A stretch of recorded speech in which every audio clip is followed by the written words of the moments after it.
जब तक जीऊं मैं आका कोई गम न पास आए, कोई गम न पास आए।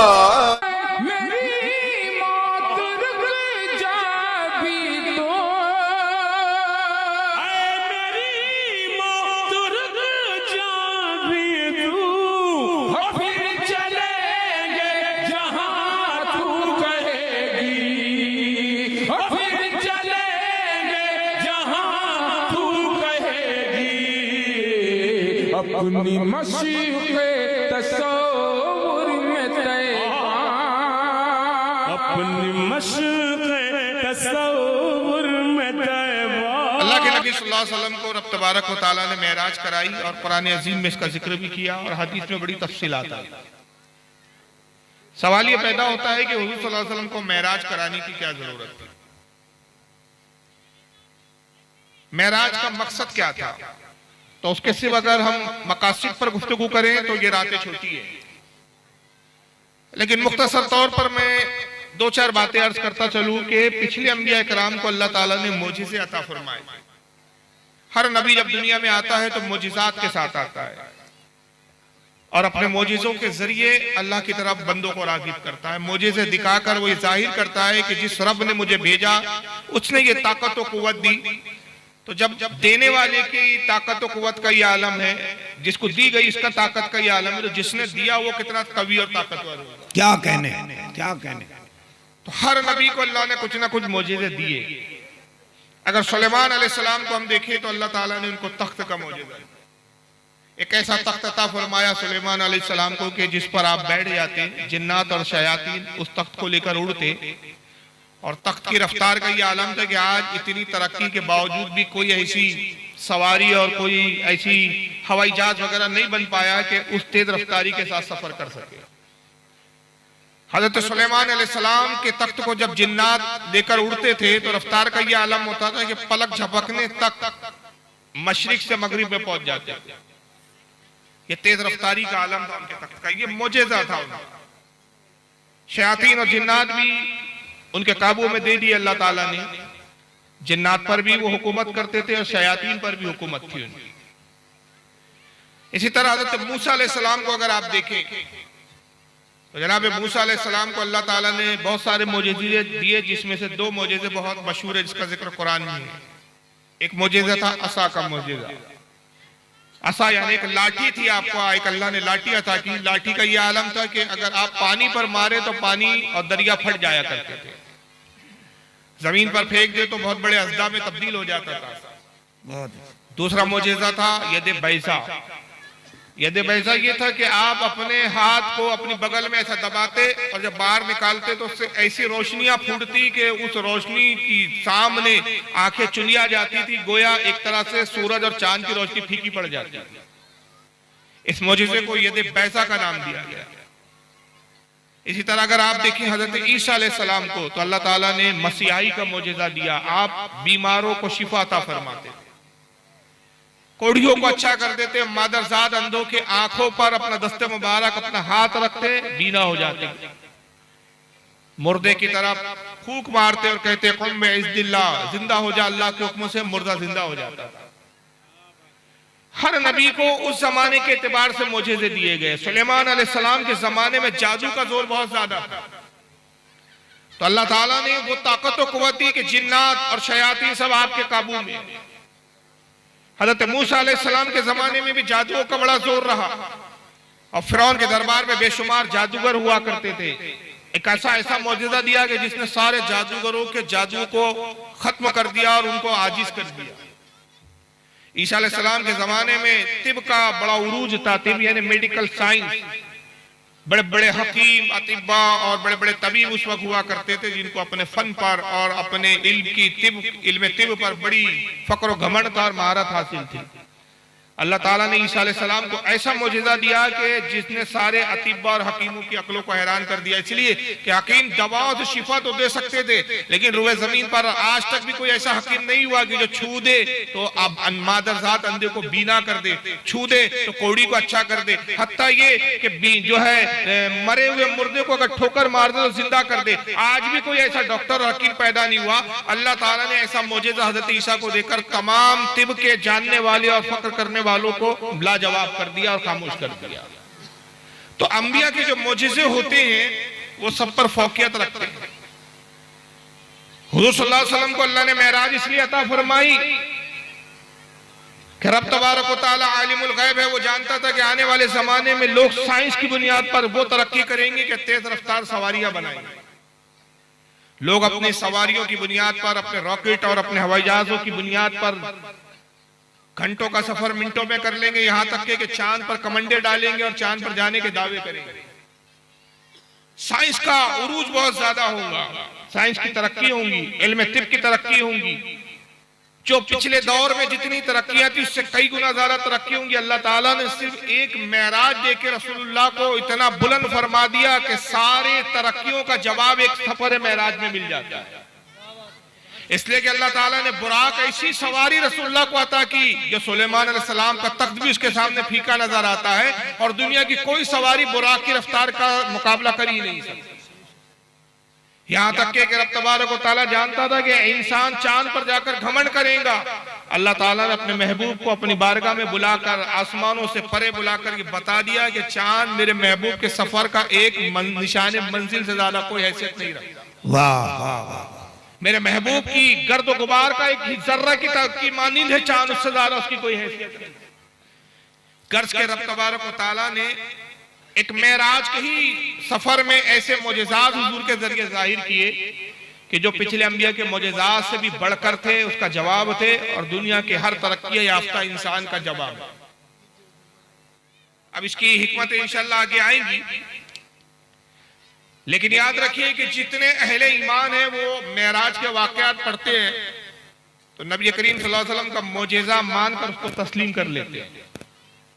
मगर कुछ लोग ऐसे हैं कि जो अक्ल की कसौटी की बुनियाद पर मेराज को परखने की कोशिश करते हैं और जब वो अक्ल की कसौटी पे रखते तो कहते हैं कि ये सब कहानियां मालूम होती है कि एक इंसान जमीन से परे, हवाओं से परे, खलाओं से परे, आसमानों को चीर कर कैसे आगे जा सकता है। हमने इतनी तरक्की के बाद ऐसी सवारियां और ऐसी बनाए कि जो आसमान को चीर नहीं सकती। ऐसी कौन सी सवारी हो सकती है कि जो आसमान को चीर कर आगे बढ़ जाए। तो आज ऐसे भी लोग हैं कि जो आज की मौजूदा साइंस की तरक्की की बुनियाद पर मुअजिज़े नबी सल्लल्लाहु अलैहि वसल्लम यानी मेराज पर शक व शुबा करते हैं और उसको किस्से कहानी और महज झूठे दावे समझते हैं। लेकिन जो अहले ईमान है वो रसूलुल्लाह के इस मुअजिज़े को मानते हैं, इसलिए कि वो कुरान अजीम को मानते हैं। और जिस वक्त रसूलुल्लाह मेराज से लौटे मक्का में भी एक ऐसा तबका था कि जिसने रसूलुल्लाह की मेराज का इनकार कर दिया और उस इनकार करने वालों का जो सरगना था वो अबू जहल था।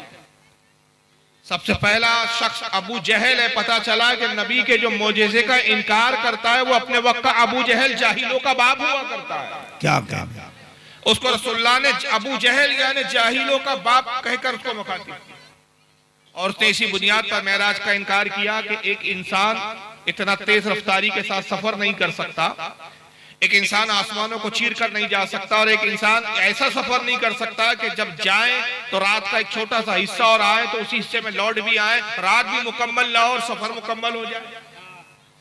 यह मुमकिन नहीं है। उसने अक्ल की कसौटी की बुनियाद पे मेराज को परखा और इनकार कर दिया। मगर आप हैरान ना हो इस बात को देखकर कि आज ऐसे फिरके मौजूद है जो आज अबू जहल की सुन्नत को अदा कर रहे हैं, अपने जद अबू जहल के तरीके पर चले आ रहे हैं और आज वो इसी बुनियाद पर, इन्हीं अक्लों की दलीलों की बुनियाद पर मेराज का इनकार करते हैं। एक ऐसा फिरका हमारे बीच मौजूद है, अगर जो हिंदुस्तान में बड़ा कलील है, तादाद में चूंकि शुमार में नहीं आता इसलिए वो हमें नजर भी नहीं आता। और इंसान की फितरत है कि जो नजर नहीं आता इंसान सोचता है कि वो है ही नहीं, हमारा ना देखना उसके ना होने की दलील नहीं होता। यही वजह है कि हमारे बहुत भोले भाले सुन्नी कह देते हैं अक्सर बेचारे कि सभी तो यार मुसलमान है, सभी जन्नत पे जाएंगे, यार कोई किसी का अकीदा खराब नहीं है। भाई आपने उनके अकीदे को देखा नहीं है, कुरेदा नहीं है, तो आप कैसे पता लगा सकते हैं? ये एक ऐसा फिरका है जिसको अहले कुरान कहा जाता है। पाकिस्तान में इस फिरके का एक बहुत बड़ा मौलवी है, उसका हुलिया देखोगे तो आपको लगेगा कि मौलवी भी नहीं है। छोटी सी दाढ़ी है उसकी और न सर पे टोपी रखता है, ना इस्लामी और वो लिबास पहनता है जो रसूलुल्लाह से साबित है, मॉडल लिबास में मलबूस होता है। ये फरका अहले कुरान है और उसका बानी तो नहीं कहूंगा, उसका इस वक्त जो सबसे बड़ा सरगना है, सरबरा है पाकिस्तान में, उसका नाम है शेख मोहम्मद, जिंदा है। मेराज के ताल्लुक से उसने इनकार किया। आइए मैं आपको सामने उसका वीडियो पहले दिखाता हूं और फिर हम इंशाअल्लाह कुरान से जवाब देंगे कि मेराज का सबूत कुरान में है और ये जो शुबात किए जाते हैं कि एक इंसान कैसे आसमानों के ऊपर जा सकता है, कुरान की आयतों से ही यही साबित हो जाता है। आइए जरा सुनिए पहले इसको। ये शेख मेराज, शेख मोहम्मद है इसका नाम। आपकी नजर में ऊपर अल्लाह के पास पहुंचना जो कुरान में नहीं है, लेकिन लोग कह रहे हैं कि वो इतना स्टूपेंडस वाक़या, अल्लाह के पास पहुंचना, 7 आसमान क्रॉस कर अल्लाह के पास बैठना, बीच में पर्दा एक तरफ अल्लाह एक तरफ, जो कोई हमें नरेशन है। क्या आप समझते हैं कि अल्लाह ताला इतना स्टूपेंडस वाक़या अपनी किताब में ना बताए और दूसरों की बता दे कि आप ढूंढते रहे, मालूम करें, लोगों से मालूम करें, उन्होंने पहुंचे नहीं पहुंचे, मेरे पास आए थे नहीं आए। इस तरह की बात की मैं बात कर रहा हूँ। मलाइका को और रूह को अल्लाह के पास पहुंचने के लिए, और फरिश्ते जमा में मलाइका और रूह सिंगुलर, वो पहुंच रहे हैं, अल्लाह के पास पहुंच रहे हैं, जिसकी मिकदार तुम्हारी काउंटिंग 50,000 साल, अल्लाह के पास पहुंचे। यहाँ से कहना वो पहुंच गए, वापिस आ गए, गंडी हिल रही थी, वो अल्लाह कह रहा 50,000 साल लगेंगे मेरे पास पहुंचने के लिए, 50,000 साल लगेंगे पहुंचने के लिए मेरे पास। ये अल्लाह वाज़ेह तौर पर बता रहा है सूरह मारिज में। ठीक कह रहा है, मगर हम नहीं मानेंगे, हम वो जरूर मानेंगे ठीक गुंटी हिल रही थी और आ गए थे, ये नहीं हो सकता। मैं अपनी जाती बात क्योंकि अल्लाह ताला कादिर नहीं, अल्लाह ताला कादिर तो अपनी किताब में बताएगा, अल्लाह कादिर अपनी किताब में बताएगा ना, ये थोड़ी कि आपकी किताब में मैं लिखा हुआ पढ़ लूं कि वो साहब ऐसा था। अल्लाह ताला नबी को सुभान अल्लाज़ी अस्रा बिअब्दिही लैलन मिनल मस्जिदिल हराम, तो वाक़या तो उसे कॉपी कर दिया, मस्जिद हराम से लेके गया इलल मस्जिद अक्सा, मस्जिद अक्सा की तरफ। यहाँ ये तो नहीं कह रहा तारुजुल मलाए, अब तारुजुल बुराक और ऊपर जा रहा है, ऊपर अल्लाह के बाद पहुंच रहा, मिल रहा, पता नहीं पहले आसमान पे, कुछ भी नहीं। इसकी बातों को शायद आप पता नहीं, जैसे मैं बताऊं, ये कह रहा है कि ऐसा स्टूपेंडेंस वाक़या, अंग्रेजी का वर्ड इस्तेमाल किया जिसका मायना होता है बेवकूफाना, मजाइया खेज, छिचोरे पने वाला वाक़या। यानी वाक़या मेराज को देखिए, इसने कि इंग्लिश के लफ्ज का सहारा लेकर इस कदर उसकी मजाक उड़ाया है। कहता है कि ऐसा वाक़या कुरान में बयान करना चाहिए, हदीस में क्यों है? और फिर सूरह मारिज की एक आयत पढ़ी का तर्जमा करके बताता है कि अल्लाह ताला फरिश्तों के बारे में कहता है कि अगर अल्लाह की तरफ फरिश्ते जाएं आसमानों से, तो एक आसमान और दूसरे आसमान, 7 आसमान पार करने के लिए 50,000 साल लग जाए। तो कुरान में जब अल्लाह फरिश्तों के बारे में कह रहा है कि 50,000 साल लगे उनको 7वें आसमान के ऊपर आने के लिए, तो मोहम्मद सल्लल्लाहु अलैहि वसल्लम जो एक बशर है, एक इंसान है, वो इतने जल्दी और जा कैसे सकते हैं कि गए तो कुंडी हिल रही थी और आए तो भी कुंडी हिल रही थी। तो गोया ये इनकार करता है इस वाक़े का। और जब सवाल करने वाले ने कहा कि भाई कुरान में बयान तो किया है सुब्हानल्लाज़ी अस्रा बिअब्दिही लैलन मिनल मस्जिदिल हराम इलल मस्जिदिल अक्सा, तो कहता है किसी मस्जिद हराम से मस्जिद अक्सा तक का जिक्र है, पूरी मेराज का तो इसमें जिक्र है। हालांकि आप गौर करेंगे इस आयत के लफ्जों पर, एक एक आयत पर तशरीह करेंगे हम, तो हम इसी में देख लेते हैं कि रसूलुल्लाह की पूरी मेराज का जिक्र इस आयत करीमा में मौजूद है। सुभान अल्लाह, सुभान अल्लाह। ये सूरह बनी इसराइल की आयत करीमा है, पहली आयत है ये, पारा नंबर 15 है। एक एक लफ्ज पर अगर आप गौर करें तो देखिए इसमें मेराज कैसे साबित होती है। और अब तबारक व तआला ने अपने कलाम और अपने नबी की मेराज का जिक्र किया, तो यहां से इब्तिदा फरमाता है सुब्हानल्लाज़ी। क्या मतलब हुआ इसका? सुब्हानल्लाज़ी, पाक है वो ज़ात। अब यहां पर देखिए अल्लाह ताला अपनी पाकी बयान कर रहा है, तो किस बात से पाक है? अभी मेराज का जिक्र नहीं किया, अभी अपने महबूब को ले जाने की बात नहीं कर रहा है। पहले फरमा रहा है कि जिस बात का मैं जिक्र कर रहा हूं, पहले मेरी जात को जान लो, मेरी जात को देखो कि मेरी जात कैसी है जो अपने महबूब को मेराज करवा रही है। पाक है किस बात से? मैं इज्ज से पाक हूं, कमजोरी से पाक हूं, नातवानी से पाक हूं, लाचारगी से पाक हूं, मैं माजूरी से पाक हूं, मैं ना ताकती से पाक हूँ, मैं ना तवानाई से पाक हूँ, मैं मगलूबी से पाक हूँ, मैं कुदरत और ताकतवर हूँ, मैं ताकत रखता हूँ, मैं कमजोरी और किसी भी तरह की किसी कमी के बुनियाद पर मैं मजबूर नहीं हूँ कि अपने महबूब को ले जाना सके। तो तुम मेरे महबूब का जाना ना देखो, मेरा ले जाना देखो, इसलिए कि मेरी जात ताकतवर है, कुव्वत और सलाहियत रखती है। अच्छा, सुब्हानल्लज़ी, पाक है वो जात फरमाया अल्लाह ने, यहां नहीं फरमाया कि अल्लाह पाक है, सुब्हान अल्लाह नहीं फरमाया, सुब्हानल्लज़ी। हालांकि यहां वाहिद का सेगा है, लेकिन अगर आप इसमें गौर करें तो अपने महबूब की भी अल्लाह ताला पाकी बयान कर रहा है और अपनी भी पाकी बयान कर रहा है, अपनी भी ताकत का इजहार कर रहा है, अपने नबी की भी ताकत का इजहार कर रहा है। आप पूछेंगे इसमें कहां जिक्र आया ऐसा, तो मैं आपको एक मिसाल देता हूं, इससे आपको मेरा समझ में आएगी। मैं आपसे ये कहूं कि मैं स्टेशन, रेलवे स्टेशन पहुंचा तो मैंने देखा कि 20 डब्बे लगे हुए हैं ट्रेन के, जो कई वजन कई हजार टनों की डब्बे हैं, लोहे के डब्बे बने हुए हैं, पटरी पे वो डब्बे कतार में बिल्कुल रखे हुए हैं, जुड़े हुए एक दूसरे से, और सामने एक बैल को बांध दिया गया है और वो बैल 20 डब्बों की ट्रेन को खींच रहा है। मैं आपसे पूछता हूं कि मेरी इस बात पर आप यकीन करेंगे? बोलिए। ऐसा हो सकता है कि एक बैल जो है खेत में जिसे हल जोता जाता है, माना कि वो बैल ताकतवर होता है, हल जोता जाता है, उससे गाड़ियों पे जोता जाता है, लेकिन मैं कह रहा हूं कि 20 डब्बों की ट्रेन कतार में बिल्कुल एक से एक जुड़ी हुई है, पटरी पे रखी हुई है, और उस ट्रेन के सामने एक बैल को जोत दिया गया है और वो बैल ट्रेन के 20 डब्बे को अकेले खींचते हुए ले जा रहा है। तो मुझे बताइए, आप मजमे से कह रहा हूं, बताइए आप इस पर यकीन करेंगे कि नहीं करेंगे? नहीं करेंगे। क्यों नहीं करेंगे भाई? मैं तो सच बोल रहा हूं ना, झूठ थोड़ी बोलता हूं मैं। तो क्या आप मुझे झूठा समझते? मैं कितना ही सच्चा हूं आप यकीन नहीं करेंगे, इसलिए कि आप जानते हैं कि कहने वाला भलाई अपने आप को कितना ही सच्चा समझे, कितना ही सच्चे होने का दावा करे, लेकिन फितरत का तकाजा है, अक्ल इसको तस्लीम नहीं करती। वजह यह है कि सब जानते हैं कि ट्रेन के एक डब्बे का वजन कई हजार टन होता है। एक बैल में ये ताकत नहीं है कि इतने हजारों टन को, जो इतने हजार वजन को, कई हजार वजन को लेकर एक बैल तना खींच सके, उसमें ये ताकत और सलाहियत नहीं है। लेकिन अब मैं इसको यूं कह देता हूं कि नहीं साहब, देखिए असल में हुआ ये कि मैं रेलवे स्टेशन पहुंचा और मैंने देखा कि एक इंजन, इलेक्ट्रिक इंजन बना हुआ है और 20 नहीं बल्कि 30 डब्बे बने हुए हैं। इंजन चालू किया गया, ड्राइवर ने इंजन को चालू स्टार्ट किया और जब इंजन चलने लगा तो 30 डब्बे इंजन के पीछे पीछे चलने लगे। तो आप इस बात पर यकीन करेंगे कि नहीं करेंगे?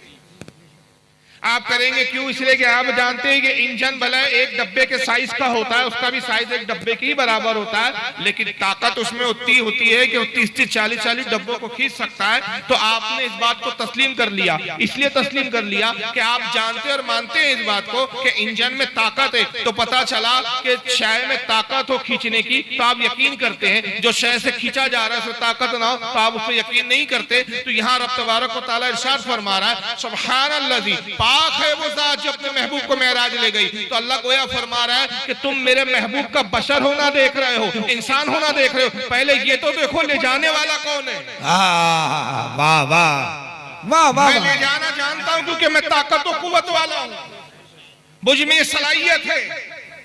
लेकिन इसी मिसाल पर थोड़ा सा और आगे बढ़ाते हैं।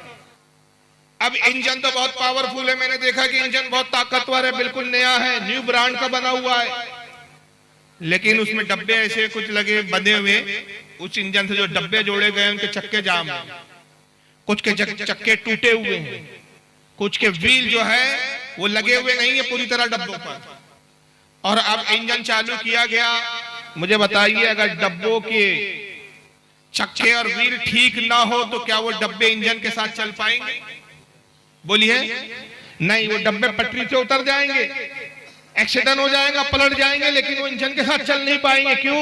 इसलिए कि उनके चक्कों का दुरुस्त होना भी जरूरी है। अगर वो दुरुस्त होंगे तो ट्रेन जो इंजन के साथ चल पाएंगे। तो पता चला कि खींचने वाले में, ले जाने वाले में ताकत और सलाहियत तो होना जरूरी है, मगर जो उसको साथ जा रहा है उसमें भी सलाहियत होना जरूरी है। तो यहाँ सुब्हानल्लाह में हुजूर की भी साथ को शामिल किया, इसलिए कि बताया जा रहा है कि मैं तो ताकतवर हूँ कि अपने महबूब को मेराज पर ले जा सकता हूँ, और मेरा महबूब भी ताकत और कुव्वत रखता है, तो वो भी मेरे साथ मेराज पर जाने के लिए वो सलाहियतमंद है, तो वो भी पाक है इससे कि वो मेराज पर ना जा सके, पाक है इससे कि उसमें मेराज पर जाने की ताकत ना हो, पाक है इससे कि उसमें इतनी कमजोरी हो कि चल ना सके। मेरा महबूब जाना जानता है और मैं ले जाना जानता हूं। नारे तकबीर, नारे रिसालत, मेराजे मुस्तफा।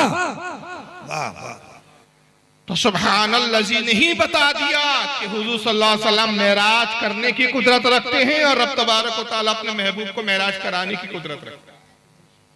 जाने वाला भी कवि है, ले जाने वाला भी कवि है। और फिर आगे फरमाता है कि कहां ले गया, असरा। अब इसका लफ्जी तर्जुमे बहुत सारे होते हैं, एक सीढ़ी भी होते हैं क्योंकि सीढ़ी से चढ़ा जाता है बुलंदी की तरफ। असरा के मायने सैर के भी होते हैं, सैर करना। एक होता है अंग्रेजी में कहते हैं उसको दौड़ना या रनिंग करना, अंग्रेजी में रनिंग कहते हैं, दौड़ना चलना, और एक होता है सैर करना। अल्लाह यहां फरमा रहा है कि पाक है वो जात जिसने सैर करा। नबी की मेराज को अल्लाह ने सैर से ताबीर किया है, सैर नाम दिया है।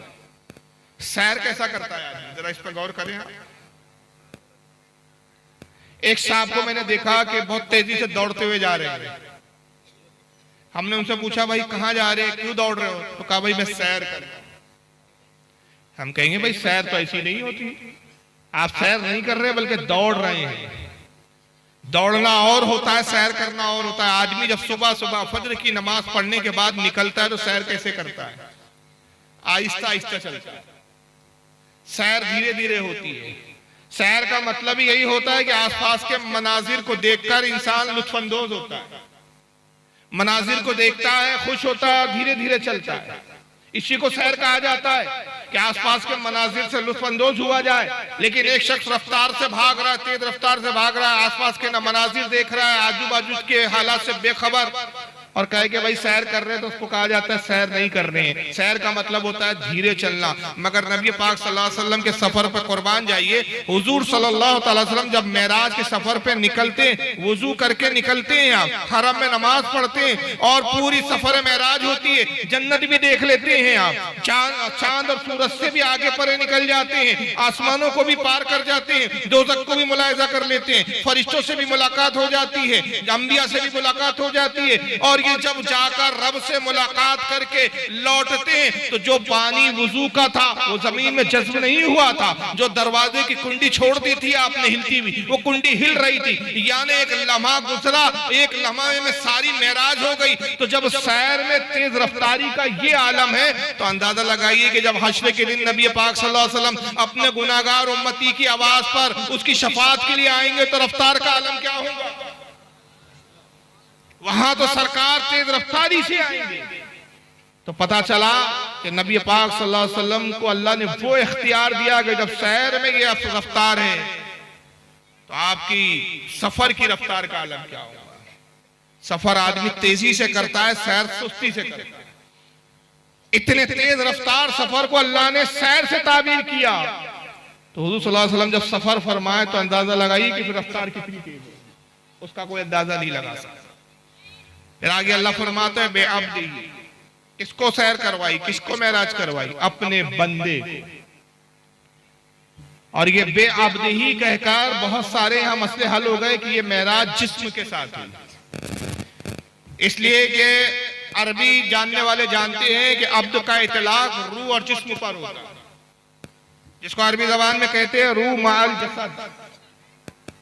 जिस्म और रूह मिले हुए हो तो उसको अब्द और बंदा कहा जाता है, रूह और जिस्म अलग अलग हो तो उसको अब्द नहीं कहा जाता। तो अल्लाह फरमा रहा है कि ले जाना, जो मैंने ले गया जिस जात को अपने महबूब को, वो अब्द कहकर बताया कि मैं जब महबूब को ले गया तो ख्वाब में मेराज नहीं करवाई, रूह को मेराज नहीं करवाई, बल्कि मेरा महबूब जिस्म और रूह के साथ था। इसलिए उलमा फरमाती है कि मेराज जिस्मानी मेराज है, रूहानी मेराज नहीं है। एक तबका वो है जो इसको रूहानी मेराज कहता है। रूहानी मुराद से मुराद ये है कि वो कहते हैं कि हुजूर सल्लल्लाहु अलैहि वसल्लम ने ख्वाब देखा, ये सारे मनाजिर अंबिया से मिलना, जन्नत को देखना, फरिश्तों से मिलना, ये सब ख्वाब में हुआ। लेकिन कुरान की आयत बताती है कि मेराज जो है जिस्मानी है, ख्वाब वाली नहीं है, रूह वाली नहीं। यही वजह है कि अगर ख्वाब में देखा होता हुजूर सल्लल्लाहु अलैहि वसल्लम ने तो आपको मालूम होना चाहिए कि अबू जहल ने इनकार किया, तो इनकार ही उसका बता रहा है कि वो भी समझता था कि रसूलुल्लाह सल्लल्लाहु अलैहि वसल्लम जिस्मानी मेराज का दावा कर रहे हैं, रूहानी और ख्वाब की मेराज का दावा नहीं कर रहे। क्या बात है भाई, मैं कहूं कि कल रात मैंने ख्वाब देखा कि मैं अमेरिका में घूम रहा हूं, रात भर में अमेरिका में घूमा, फिर ख्वाबी में देखा कि मैं लौट आया, तो आप कहेंगे मुमकिन है भाई, ख्वाब आदमी देखता है, ख्वाब में कहीं कहीं मनाजिर सामने आ जाते हैं। लेकिन मैं ये कहूं कि भाई मैं कल अमेरिका गया और वापस भी लौट कर आया, तो आप कहेंगे यार ऐसा तो हो नहीं सकता, एक रात में आप अमेरिका चले भी गए, अमेरिका से वापस आ भी गए, अमेरिका हजारों मील दूर है हिंदुस्तान से, हजारों मील का फासला एक रात में तय करना और वापस आना मुमकिन नहीं है। तो जिस्मानी मेराज, जिस्मानी सफर का इनकार होता है, लेकिन ख्वाब का इनकार नहीं किया जाता कि ख्वाब में मुमकिन है। तो अबू जहल ने इनकार किया, एतराज किया, उसका इनकार और एतराज इस बात की दलील है, वो भी समझ रहा था कि मोहम्मद सल्लल्लाहु अलैहि वसल्लम जिस मेराज की बात कर रहे हैं वो जिस्मानी मेराज। तो अंदाजा लगाइए कि आज के जो बदबख्त हुजूर सल्लल्लाहु अलैहि वसल्लम की इस मेराज को जिस्मानी नहीं मानते, रूहानी कहते, ख्वाब की मेराज कहते, तो उनका अकीदा गोया अबू जहल से भी ज्यादा बदतर है। फिर आगे फरमाया अल्लाह ताला ने कि लैलन बेअब्दिही लैलन। अच्छा, यहाँ बेअब्दी में एक और नुक्ता है, कुरान में 2 आयतें आई है। एक आयत करीबा ये है कि जब एक वाक़या हुजूर की जिंदगी का सबसे अहम है, विलादत मुस्तफ़ा, जिसको हम मिलादुन नबी के नाम से मनाते हैं। एक है मेराज मुस्तफ़ा, जिसको हम मेराजुन नबी के नाम से मनाते हैं। मिलादुन नबी क्या है? हुजूर का दुनिया में तशरीफ लाना। और मेराजुन नबी क्या है? हुजूर का दुनिया से रब की मुलाकात के लिए अल्लाह की बारगाह में हाजिर होना। यहाँ एक बड़ा अजीम नुक्ता अल्लाह ताला ने बयान किया कि जब नबी की विलादत का कुरान में जिक्र किया तो अल्लाह ने किस अल्फाज में जुमला जो है बयान फरमाया। फरमाता है कद जाअकुम मिनल्लाहि नूर, तहकीक तुम्हारी तरफ अल्लाह की तरफ से एक नूर आया। पैदाइश का जिक्र किया तो महबूब को क्या फरमाया कि तुम्हारी तरफ जो आ रहा है वो कौन है? मेरा महबूब नूर है। और जब मेराज के लिए जिक्र किया और अपनी तरफ आने का जिक्र किया तो फरमाया सुब्हानल्लज़ी असरा बेअब्दिही, पाक है वो जात जो अपने बंदे को ले आया अपनी तरफ, मेराज करवाई उसने अपने बंदे को। तो यहाँ बंदा फरमाया। तो यहाँ एक बड़ा अजीम नुक्ता है कि जब दुनिया में भेजा तो नूर कह रहा, वहां अब्द नहीं फरमाया, और जब अपनी तरफ बुलाया तो वहां नूर नहीं कहा बल्कि बंदा कहा। तो बात क्या है इसमें? तो अजीम नुक्ता ये है कि भेज कर नूर इसलिए फरमा रहा है कि नूर देखकर तुम जान लो कि आने वाला तुम्हारी तरह बशर नहीं है, ये अल्लाह का नूर है। वाह वाह वाह। और अपनी तरफ बुला के बंदा कह रहा है कि बंदा इसलिए कि रब से मिलकर भी ये बंदा ही है, ये अल्लाह की जात में शरीक और शामिल नहीं हो गया। बहुत अच्छे, बहुत अच्छे। ये एक अहम नुक्ता है। तो कुरान अजीम की अगर आयतों पे आप गहराई से नजर डालें तो एक एक आयत में और एक एक आयत के एक एक हुर्फों में और एक एक अल्फाज में बड़े अजीम और सैकड़ों नुक्ते छुपे हुए। फिर अल्लाह फरमाता है लैलन, कितनी देर में मेराज कराई? अरबी में लैल कहते हैं रात को, और जब लैल को लैलन कहा जाए तो उसका मतलब होता है रात का थोड़ा सा हिस्सा, पूरी रात नहीं बल्कि रात का थोड़ा सा हिस्सा। तो ये मेराज पूरी रात में नहीं हुई, थोड़े से हिस्से में हुई। लेकिन सवाल ये होता है, अक्ल हैरान हो जाती है कि थोड़े से हिस्से में पूरी रात में, यहां से भाई मैं महाराष्ट्र का रहने वाला हूं, अगर मैं पूरी रात सफर भी करूं किसी सवारी पर तो रात भर में मैं महाराष्ट्र नहीं पहुंच सकता झारखंड से। हमारे सफर का यह आलम है। लेकिन अल्लाह कह रहा है कि पूरी रात भी नहीं, रात का बहुत थोड़ा हिस्सा था जिसमें हमने अपने महबूब को मेराज करवाई। और उस थोड़े हिस्से में क्या हुआ? जमीन से आप जो है आसमानों तक भी गए, आसमानों से परे आप लो कलम और यहाँ तक के लामक्का तक चले गए। अल्लाह जाने कितने अरबों खरबों मील का सफर तय कर लिया। फिर इस सफर में आप मुलाकातें भी कर रहे हैं, अंबिया से भी मिल रहे हैं, फरिश्तों से भी मिल रहे हैं, गुफ्तगू भी हो रही है, पूरी जन्नत को भी देख रहे हैं, दोज़ख को भी मुलाहिजा फरमा रहे हैं, रब से मुलाकात भी हो रही, रब से कलाम भी हो रहा है। और ये सारा जो अरसाए मेराज है अल्लाह फरमा रहे हैं थोड़े से हिस्से में। तो सवाल ये पैदा होता है, अक्ल हैरान हो जाती है कि इतना लंबा सफर, इतने सारे वाकयात थोड़े से हिस्से में कैसे हो सकते? और थोड़ा हिस्सा ऐसा कि हुजूर गए तो वुजू करके गए, जब लौटे तो वुजू का पानी जमीन में जज्ब नहीं हुआ। हुजूर गए तो दरवाजे की कुंडी को हिलता हुआ छोड़ गए, जब वापस आए तो दरवाजे की कुंडी हिल रही थी। तो असल में ऐसा हो कैसे सकता है? ये कैसे मुमकिन है? तो उसका जवाब उलमा कराम ये देते हैं कि असल में मामला यह है कि जब सरकार इस जमीन से मेराज के लिए निकले, पूरी कायनात को रोक दिया गया, और जब रसूलुल्लाह मेराज से लौट कर आए तो कायनात जहां से रुकी थी वहीं से फिर आगे इसको शुरू कर दिया गया। वाह। अब इसको इस मिसाल से समझे कि आपके घर में एक घड़ी है और घड़ी में 12 बज रहे हैं, रात के जैसी 12 बजे आपने क्या किया, घड़ी का सेल निकाल लिया, घड़ी का कांटा 12 पे रुका हुआ है। 1 साल तक आपने घड़ी में सेल नहीं डाला, घड़ी रुकी हुई है। 1 साल के बाद आपके दिल में आया चलो यार 1 साल से घड़ी बंद है, इसको चालू करते, फिर आपने सेल उठाया और वो सेल को उस घड़ी में डाला। जैसी घड़ी में डाला वो घड़ी चालू हो गई। तो अब जैसी चालू होंगी तो कहां से होंगी बताइए? 12 से रुकी थी, 12 से ही होंगी। भले उस वक्त बज कुछ भी रहे हो, भले ही उस वक्त 7 बज रहे हो, 8 बज रहे हो, लेकिन जब सेल निकाला था तो कांटा 12 पे था। जब सेल डाला तो 12 से ही स्टार्ट हुई। पता चला कि घड़ी की जान है ये सेल। जब तक जान है घड़ी की टिक टिक टिक टिक चालू है, जान निकल गई घड़ी रुक गई। पूरी कायनात की जान है मुस्तफा। हाय हाय हाय, पूरी कायनात की जान मेरे आका। जब तक आका है कायनात जिंदा है, आका हट गए चले गए कायनात मुर्दा हो गई। और जैसे ही रसूलुल्लाह तशरीफ लाए कायनात में फिर जान आ गई। इसी को हालत कहते हैं, वो जो ना थे तो कुछ ना था, वो जो ना हो तो कुछ ना हो। जान है वो जहान की, जान है तो जहान। नारे तकबीर, नारे रिसालत। वाह वाह वाह वाह। ये है लैलन का मतलब। और फिर उसके बाद अल्लाह आगे फरमाता है कि थोड़े से रात में हमने मेराज की इब्तिदा कहां से कराई? मिनल मस्जिदिल हरामी इलल मस्जिदिल अक्सा। मस्जिद हराम से मस्जिद अक्सा। असल में मेराजुल नबी के 3 मरहले हैं, याद रखिए। मेराज के कितने मरहले हैं? 3 हिस्से मेराज के। एक है मस्जिद हराम का मस्जिद अक्सा, इसका जिक्र कुरान में। और उलमा फरमाते हैं कि मस्जिद हराम से मस्जिद अक्सा तक की मेराज का मुनकिर काफिर है। अगर कोई इसका इनकार करे कि रसूलुल्लाह मेराज की शब में, मेराज की रात में मस्जिद हराम से मस्जिद अक्सा, जिसको बैतुल मुकद्दस कहा जाता है, जो फिलिस्तीन में मौजूद है, मक्का से फिलिस्तीन आप नहीं पहुंचे, इसका इनकार करे वो मुसलमान नहीं है, काफिर है, क्योंकि उसने कुरान की आयत का इनकार किया। पहली मेराज का मरहला ये है। और दूसरी मेराज का मरहला ये है कि मस्जिद अक्सा से सिदरतुल मुंतहा। सिदरतुल मुंतहा क्या है? जहां पर आसमान, लौह कलम सब खत्म हो जाते हैं, अर्श का पाया खत्म हो जाता है। ये आखिरी फरिश्तों की जाने की हद है, इससे आगे फरिश्तों की भी रसाई नहीं। ये मेराज का दूसरा हिस्सा है। मैं इसकी सिदरतुल मुंतहा की तशरीह आगे बयान करूंगा इंशाअल्लाह कि सिदरतुल मुंतहा इसका नाम क्यों है, इसका मतलब क्या है। और मेराज का तीसरा मरहला है सिदरतुल मुंतहा से लामका। लामका जो कोई मका ही नहीं, कोई जगह नहीं, और लामका में ही दीदार खुदा हुआ अल्लाह के रसूल। सुभान अल्लाह। 3 मरहले हैं मेराज के। पहले मरहले का जिक्र कुरान कर रहा है कि मिनल मस्जिदिल हरामी इलल मस्जिदिल अक्सा अल्लज़ी बारकना हौलहु लिनूरियहु मिन आयातिना। अल्लाह ले गया अपने महबूब को मस्जिद हराम से मस्जिद अक्सा तक। उसके बाद फरमाता है कि इसके गिरदा गिर्द, इसके आसपास में, इसके इतराफ में हमने बरकत रख दी।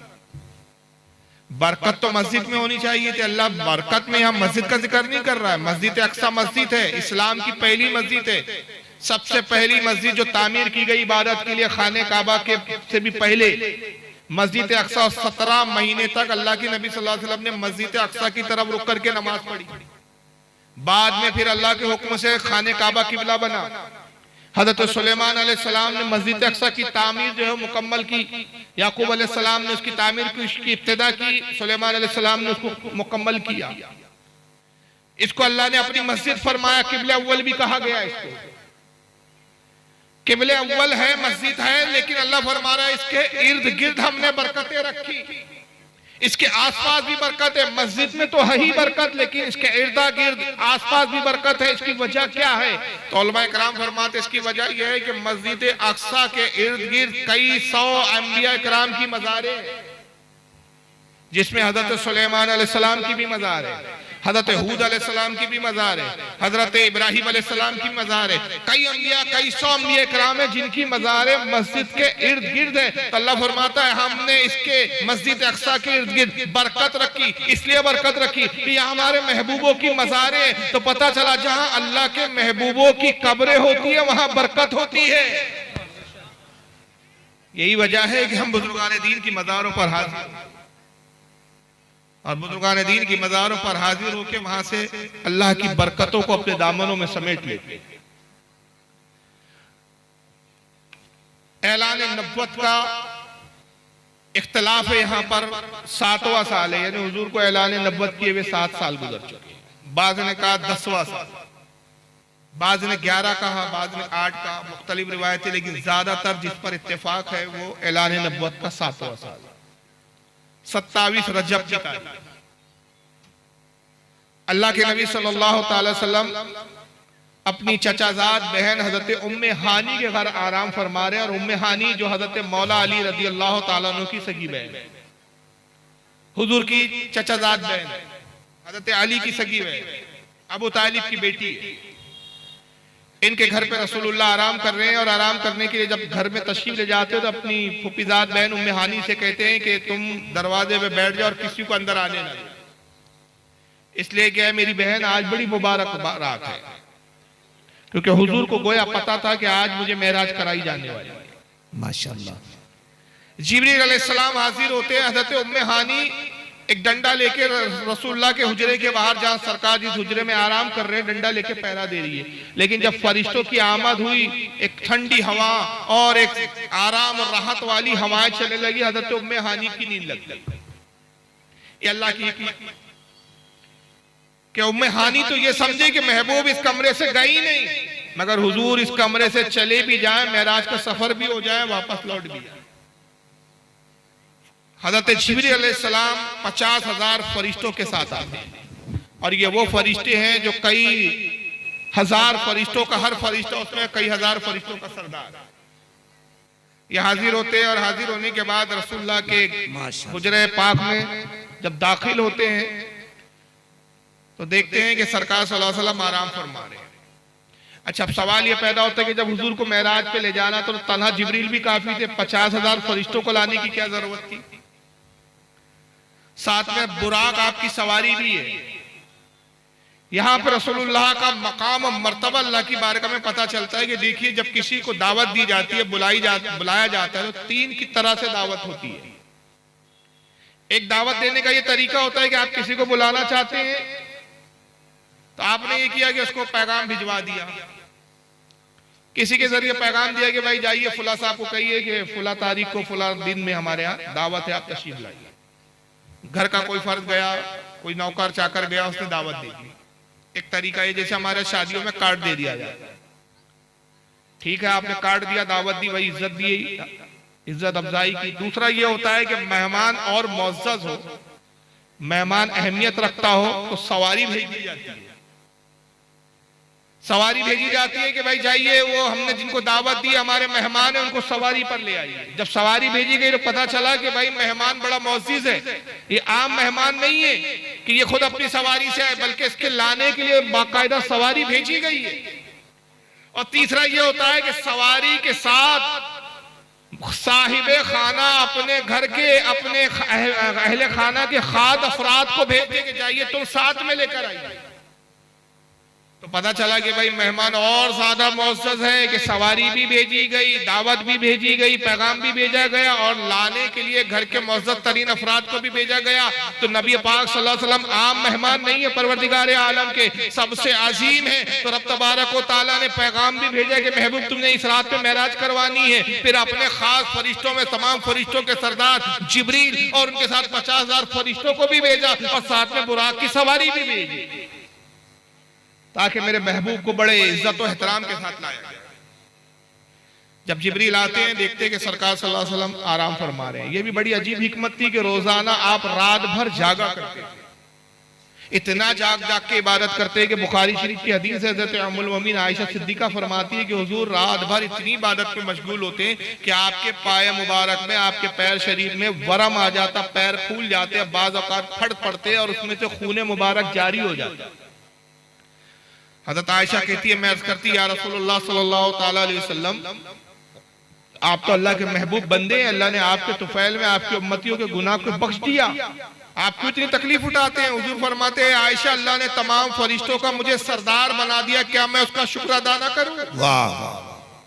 तो शुक्र में नबी पाक रात रात भर इबादत करते। लेकिन अजीब बात है कि जब मेराज की रात थी तो उस रात आप आराम कर रहे हैं। तो इसमें हिकमत क्या थी? हिकमत ये थी कि हुजूर जानते थे कि आने वाले जमाने में कुछ लोग ऐसे आएंगे कि जिब्रील वही लाते अल्लाह की तरफ, तो इस बुनियाद पर जिब्रील को मेरा उस्ताद बता देंगे।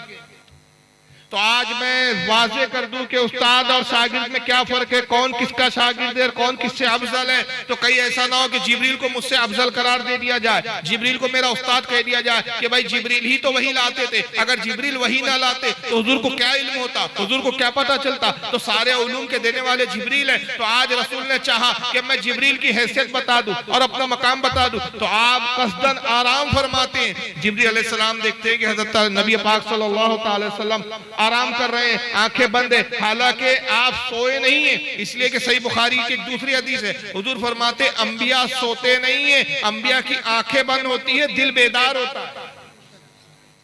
आप जिब्रील का आना भी देख रहे हैं, जिब्रील के साथ फरिश्तों को भी देख रहे हैं, सिर्फ आंखें बंद है आपकी, आपका दिल देख रहा, दिल बेदार है।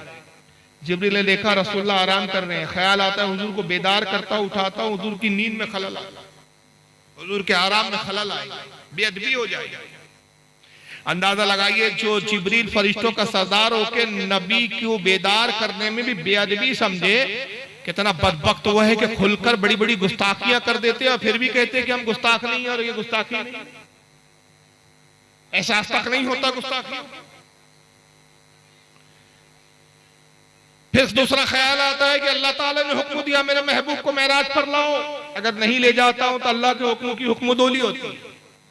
कश्मकश में है तो रब से अर्ज करते हैं, मालिक कायनात तेरा महबूब आराम कर रहा है, ए परवरदिगार मैं क्या करूं, तू ही हुक्म फरमा। अल्लाह फरमाता है, जिब्रील हमने जो तुम्हारी आंखों में ठंडक रखी है, ये जो काफूरी आंखें पैदा की है जिसमें बड़ी ठंडक है, अपनी आंखों को हमारे महबूब के तलवों पर मस करो, सुभान अल्लाह सुभान अल्लाह, ताकि उस ठंडक के एहसास से हमारे महबूब जो है वो बेदार हो जाए।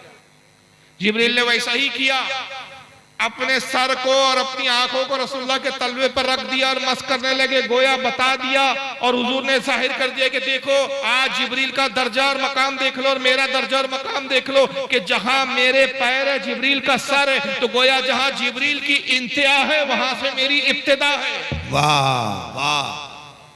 और देख लो कि कौन उस्ताद है और कौन शागिर्द है। गर्ज के जिब्रील अलैहिस्सलाम ने अपनी काफूरी और ठंडी वाली आंखों को, ठंडक वाली आंखों को नबी के तलवों पर मस किया, सरकार बेदार। कहा जिब्रील कैसे आना हुआ? या रसूलल्लाह, अल्लाह ने मेराज का आपको हुक्म दिया, अल्लाह चाहता है कि आज को अपनी कुदरत के अजायबात दिखाएं, आसमानों की सैर करवाएं, फरिश्तों से मुलाकात करवाएं, अंबिया से मुलाकात करवाएं, जन्नत और दोज़ख का नजारा करवाएं, और अल्लाह अपना दीदार करवाना चाहता है, आपकी मुलाकात को पसंद करता है। सरकार उठ जाते हैं, वुजू फरमाते हैं। तफसीलात है कि फिर शक के सदर हुआ आपका, इसकी बड़ी तफसीलात है, उसका वक्त नहीं है। हरम में आके आप 2 रकात नमाज शुक्राने की पढ़ते हैं और बुराक पर आप सवार होते हैं। बुराक क्या है? अरबी जबान का लफ्ज है बुराक, ये लफ्ज बना है बर्क से। बर्क के मायने होते हैं बिजली। बिजली कौन सी है? देखे ना आपने, जब बारिश होती है, बादलियां छाती तो बिजली कूदती है, इसी को बिजली कहा जाता है, इसी को अरबी में कहते हैं बर्क, और उसी से लफ्ज बना है बुराक, रोशनी। और ये भी एक खास बात है कि बिजली को बिजली कहना या बुराक बर्क कहना, ये सबसे पहले इसका नाम देने वाले अरब है। यानी इसको बुराक इसलिए कहा कि ये बिजली की तरह तेज रफ्तारी से चलने वाली वो थी। खुद अल्लाह के नबी सल्लल्लाहु अलैहि वसल्लम फरमाते हैं कि बुराक एक ऐसी सवारी थी कि जिसका जिस्म घोड़े की मानिंद था और शक्ल इंसानों की तरह थी। खूबसूरत घोड़े की मानिंद, चमकदार और रोशनी, जिसकी रोशनी से आसपास के सारे इलाके रोशन हो गए। और उसकी रफ्तार का ये आलम ताका फरमाते हैं कि जहां उसकी निगाह पड़ती थी वहां उसका पहला कदम पड़ता। ये उसकी रफ्तार का आलम है। दुनिया में रोशनी की रफ्तार क्या है?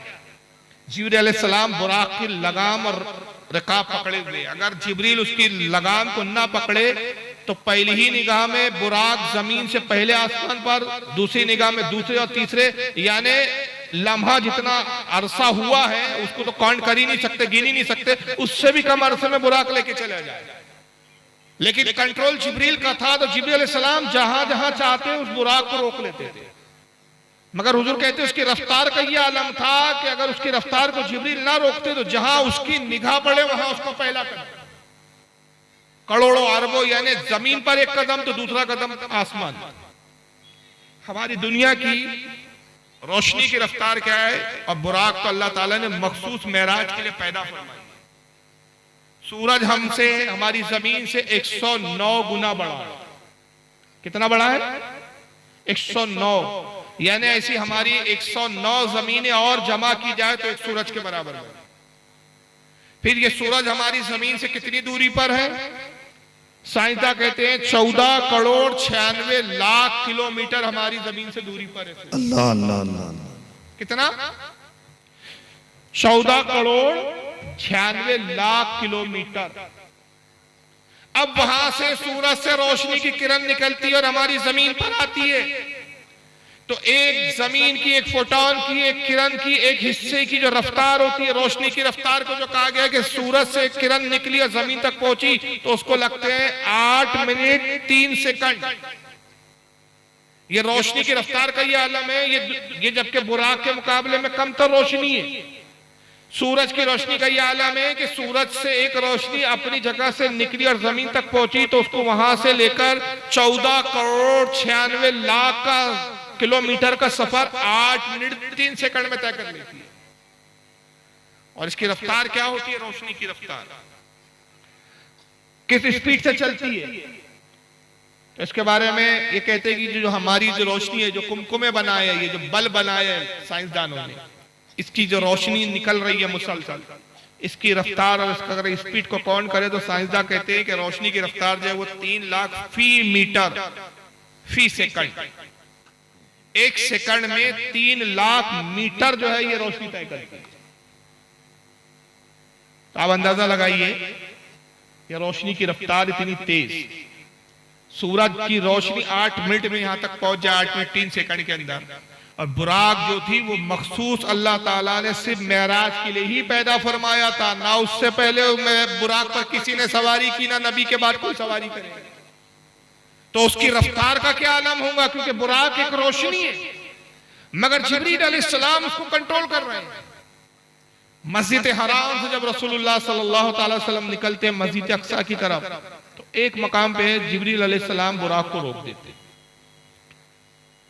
अल्लाह के नबी सल्लल्लाहु अलैहि वसल्लम से अर्ज करते हैं, सरकार बुराक से तशरीफ लाए। देखा कि एक टीला है सुर्ख रंग का, लाल रंग का टीला, वहां एक कब्र, उस कब्र के करीब लाते हैं। अल्लाह के नबी सल्लल्लाहु अलैहि वसल्लम ने इरशाद फरमाया, जिब्रील ये किसकी कब्र है? जिब्रील अलैहिस्सलाम अर्ज करते, या रसूलुल्लाह सल्लल्लाहु अलैहि वसल्लम ये मूसा अलैहिस्सलाम की कब्र है। अब यहां मैं एक अकीदे की बात आपके सामने करना चाहता हूं। पहले आइए उस हदीस के अल्फाज को देख लें कि उसको किस लफ्जों में अल्लाह के नबी सल्लल्लाहु अलैहि वसल्लम ने बयान फरमाया है। ये आपके सामने सही मुस्लिम है, हदीस की किताब है। कुरान के बाद सबसे अफजल तरीन जो किताब मानी जाती है हमारे यहाँ बुखारी, और बुखारी के बाद सही मुस्लिम।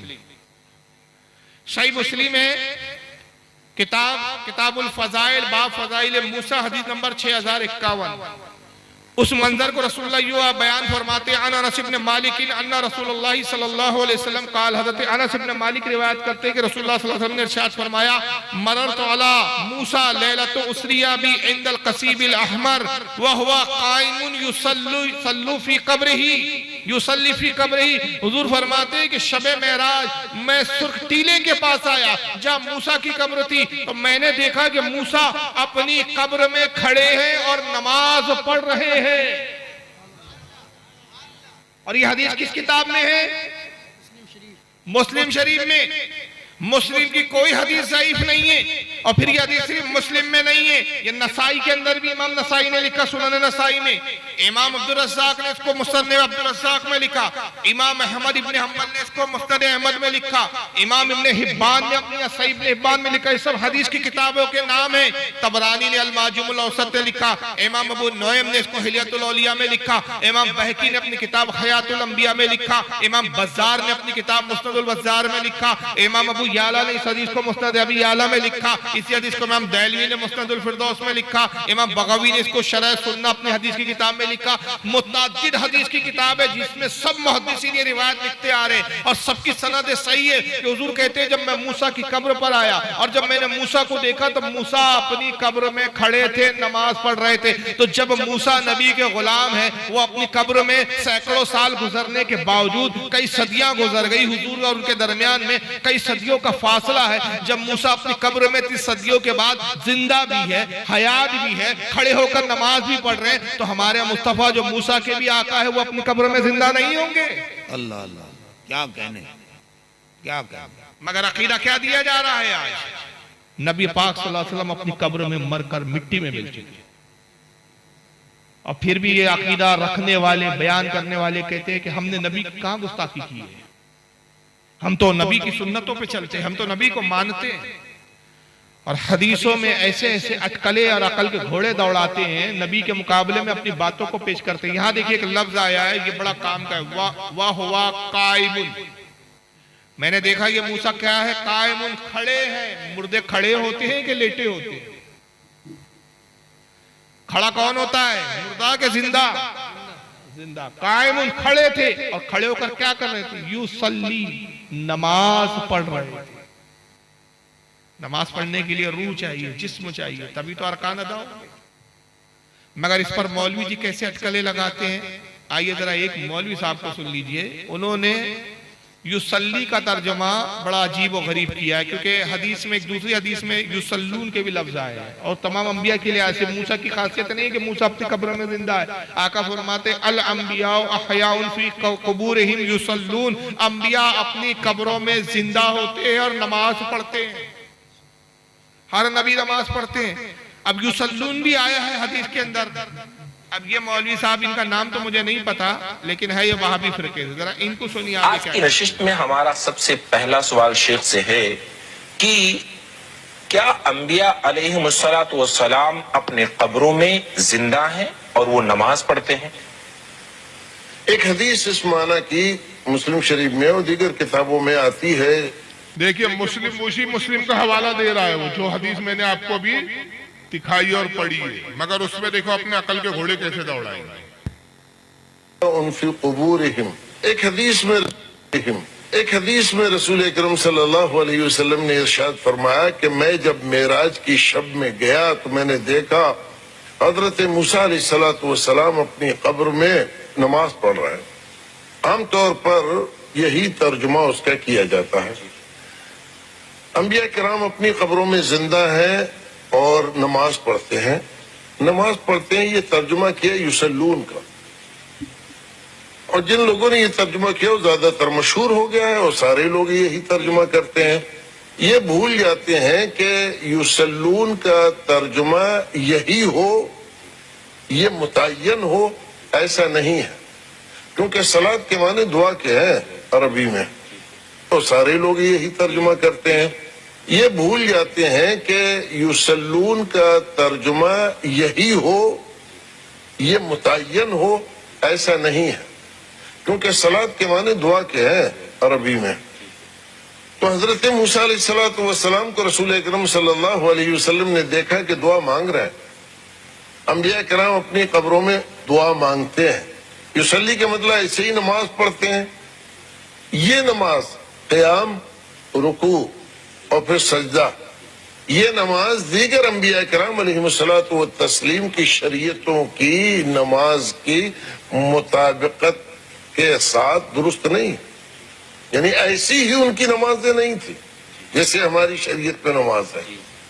तो लिहाजा ये तस्वुर कायम कर लेना कि ऐसे ही नमाज पढ़ते हैं वो, ये दुरुस्त नहीं। यानी युसल्लून का जो तर्जुमा आमतौर से किया जाता है, उलमा हजरात करते हैं, उसमें लोगों की गलती पाई ये गलती है, वहां से उनको गलत फहमी लगी है। अब आज के 14 साल के नमूने को देख लीजिए, कहता है उलमा जो ये तर्जुमा करते वो गलत है, और आज तक यही तर्जुमा होते आ रहा है। यानी 1400 साल तक जितनों ने ये तर्जुमा किया युसल्लून या युसल्ली का तर्जुमा नमाज पढ़ना, वो कहते गलत है। तर्जुमा सही क्या है? नमाज नहीं पढ़ रहे थे, दुआ कर रहे थे, वो बैठे बैठे लेटे लेटे दुआ कर रहे थे, पड़ा हुआ था जिस्म उनका, नमाज नहीं पढ़ रहे थे। क्योंकि नमाज जाहिर है, नमाज के लिए जिस्म मानना पड़ेगा, और जिस्म जब मानेंगे तो ये पता चल जाएगा कि अंबिया के जिस्म भी सलामत है, रूह भी सलामत है, रूह और जिस्म साथ में है, और कब्र में वो अपने नमाज पढ़ रहे हैं। तो अब उसके इनकार के लिए कितनी दूर की कौड़ी लाई। कहा कि युसल्लून का मतलब दुआ भी होता है, दुआ कर रहे थे। मौलवी साहब बहस इस पर नहीं है, चलो अभी थोड़े देर के लिए हम मान लेते हैं कि भाई दुआ ही कर रहे थे, दुआ कर रहे थे, जिंदा थे तभी तो दुआ कर रहे थे ना। तो आपके अकीदा तो यहां भी डगमगा रहा है, आपके अकीदे को तो आप यहां बचा नहीं पा रहे हैं। लेकिन अगर ऐसे अटकलें लाएंगे तो कल तुमसे बड़ा एक होशियार आएगा और फिर लुगत लाएंगा, अरबी की डिक्शनरी। और कुरान में 72 जगह आया, 72 जगह कुरान क्या फरमाता है? वाक़ीमुस्सला, कायम करो नमाज। और इसी आयत की बुनियाद पर हम 5 वक्त की नमाज पढ़ते हैं। वो लुगत खोलेगा, लुगत खोल के कहेगा देखिए साहब, सल्लू के मायने, सल्ला के मायने, ये सब उसी के अल्फाज है, उसी के मुतदारिफ अल्फाज है। वाक़ीमुस्सला, सला के मायने क्या होते हैं लुगत में? एक मायने होते, आप हंसोगे, एक मायने होते कमर पर हाथ रख के नाचना। अरबी लुगत में नमाज जो जिसका तर्जुमा हमारे उलमा ने नमाज किया, वाक़ीमुस्सला, सला के मायने क्या होते हैं? कमर पे हाथ रख के नाचना, रक्स करना। एक मायने होते हैं कमची को सीधा करना, तेल लगाकर सीधा करना, टेढ़ी कमची को तेल लगाकर सीधा करना। और एक मायने होते हैं नमाज पढ़ना। तो 14 साल तक सबने सल्ला के मायने, सलात के मायने क्या लिए? नमाज पढ़ना। अब एक होशियार है कहेंगे नहीं जी जनाब वो सब गलत करते थे तर्जुमा आज तक, मैं अकलमंद आया हूं और अकलमंद हूं, मैंने इसका तर्जुमा जो है साहब मैं मानता ही नहीं कि नमाज है, बल्कि यहाँ अल्लाह फरमा रहा है वाक़ीमुस्सला, इसका मतलब कबर पर हाथ रखकर नाचो। अब सब कमर में हाथ रख के नाच ही रहे ना, क्यों? लुगत में है भाई। ये एक साहब बैठे 5 वक्त कमची को सीधी करते बैठे, भाई क्यों आप ये कमचियों को, ये लकड़ी की कमची और ये लकड़ों के बासों को आप सीधा क्यों करते रहते हो? कहा भाई कुरान में मौजूद है। भाई कुरान में तो वाक़ीमुस्सला है, तो आपने से कमची कैसे मुराद ले ली? वो कहेंगे नहीं जनाब उससे मुराद नमाज नहीं है, कमची को सीधा करना है।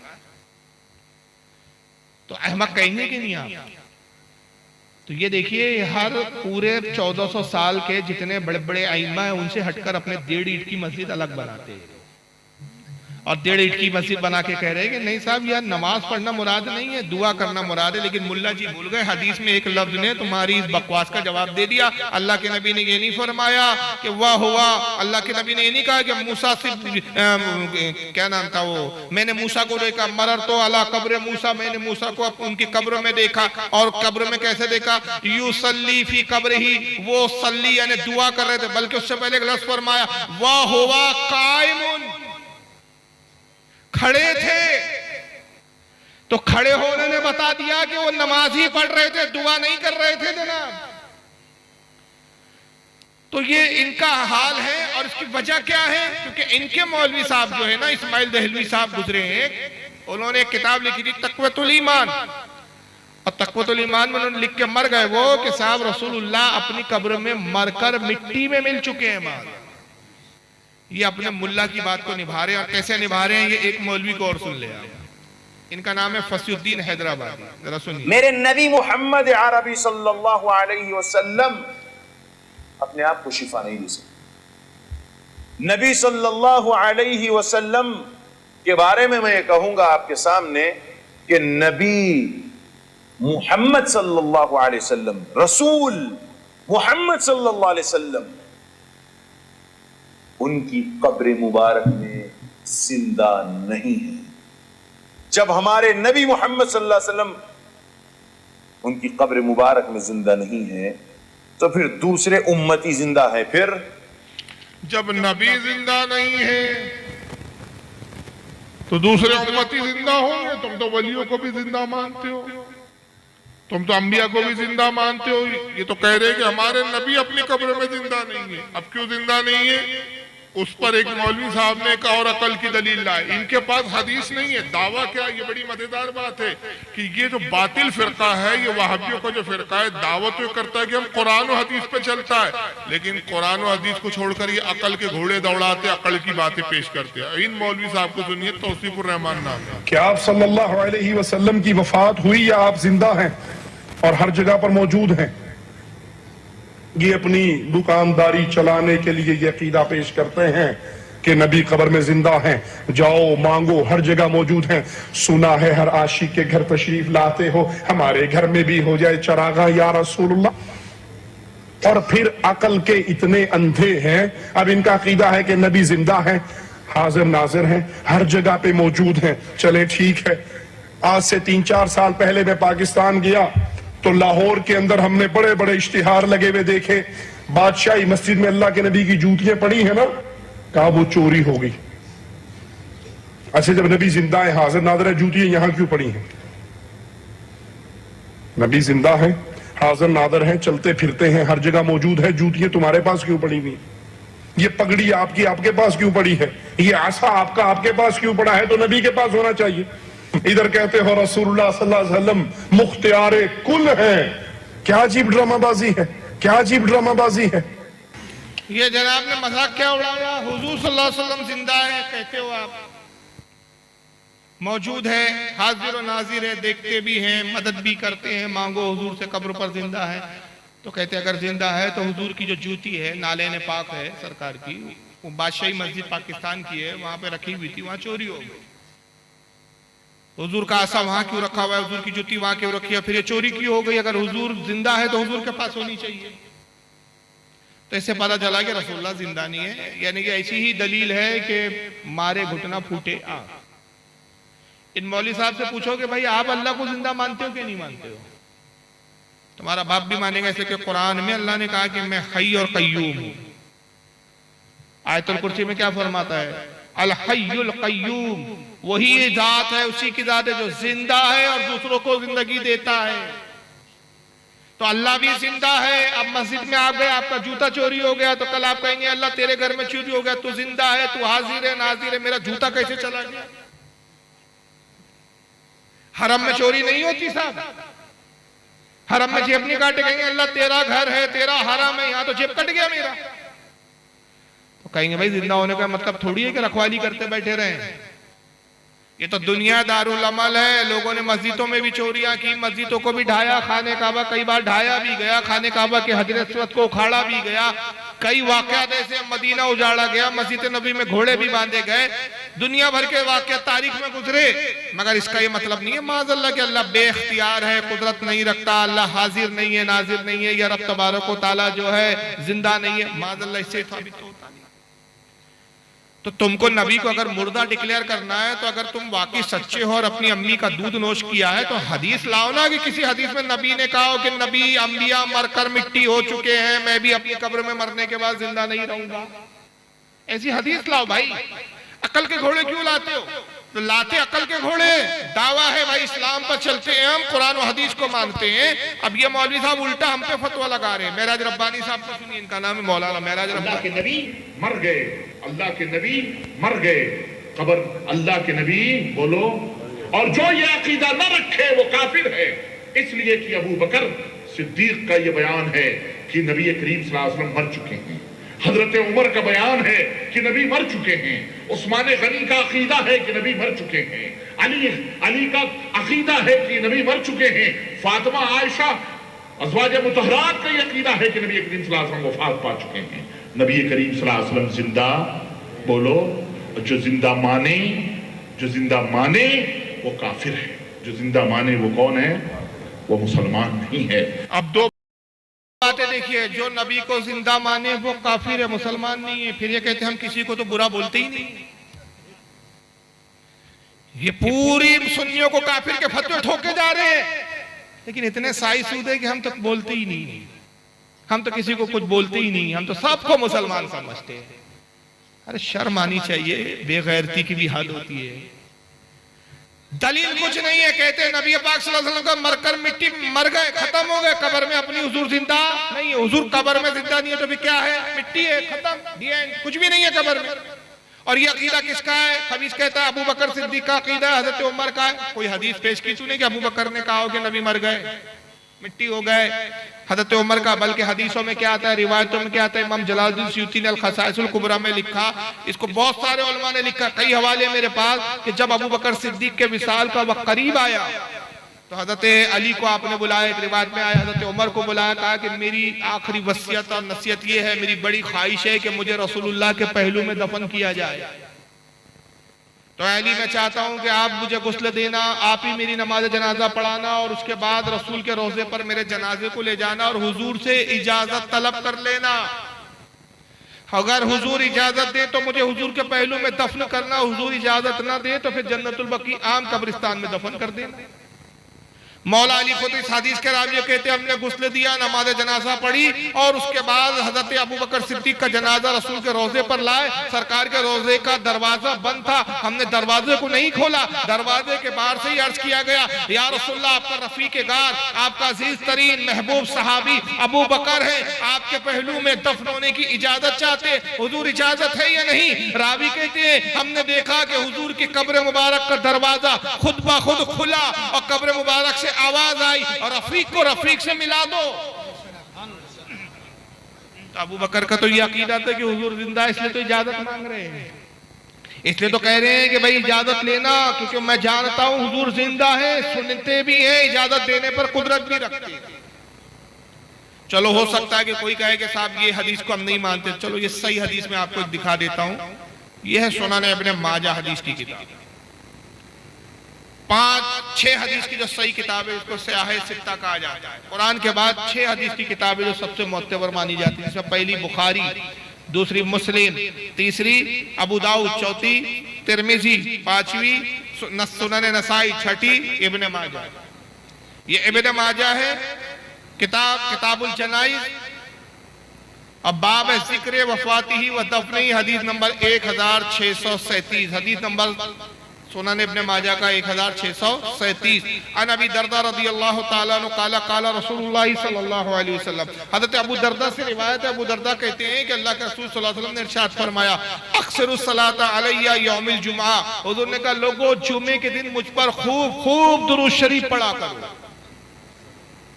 क्यों? जो दुरूद जुम्मे के दिन मुझ पे ज्यादा पढ़ो, रोजाना तो पढ़ना ही चाहिए, ऐसा नहीं कि रोज मत पढ़ो सिर्फ जुम्मे को पढ़ो, नहीं, जुम्मे पर कसरत से पढ़ो। जो कहते अक्सरुस सलात, मुझ पे ज्यादा दुरूद भेजो। क्यों?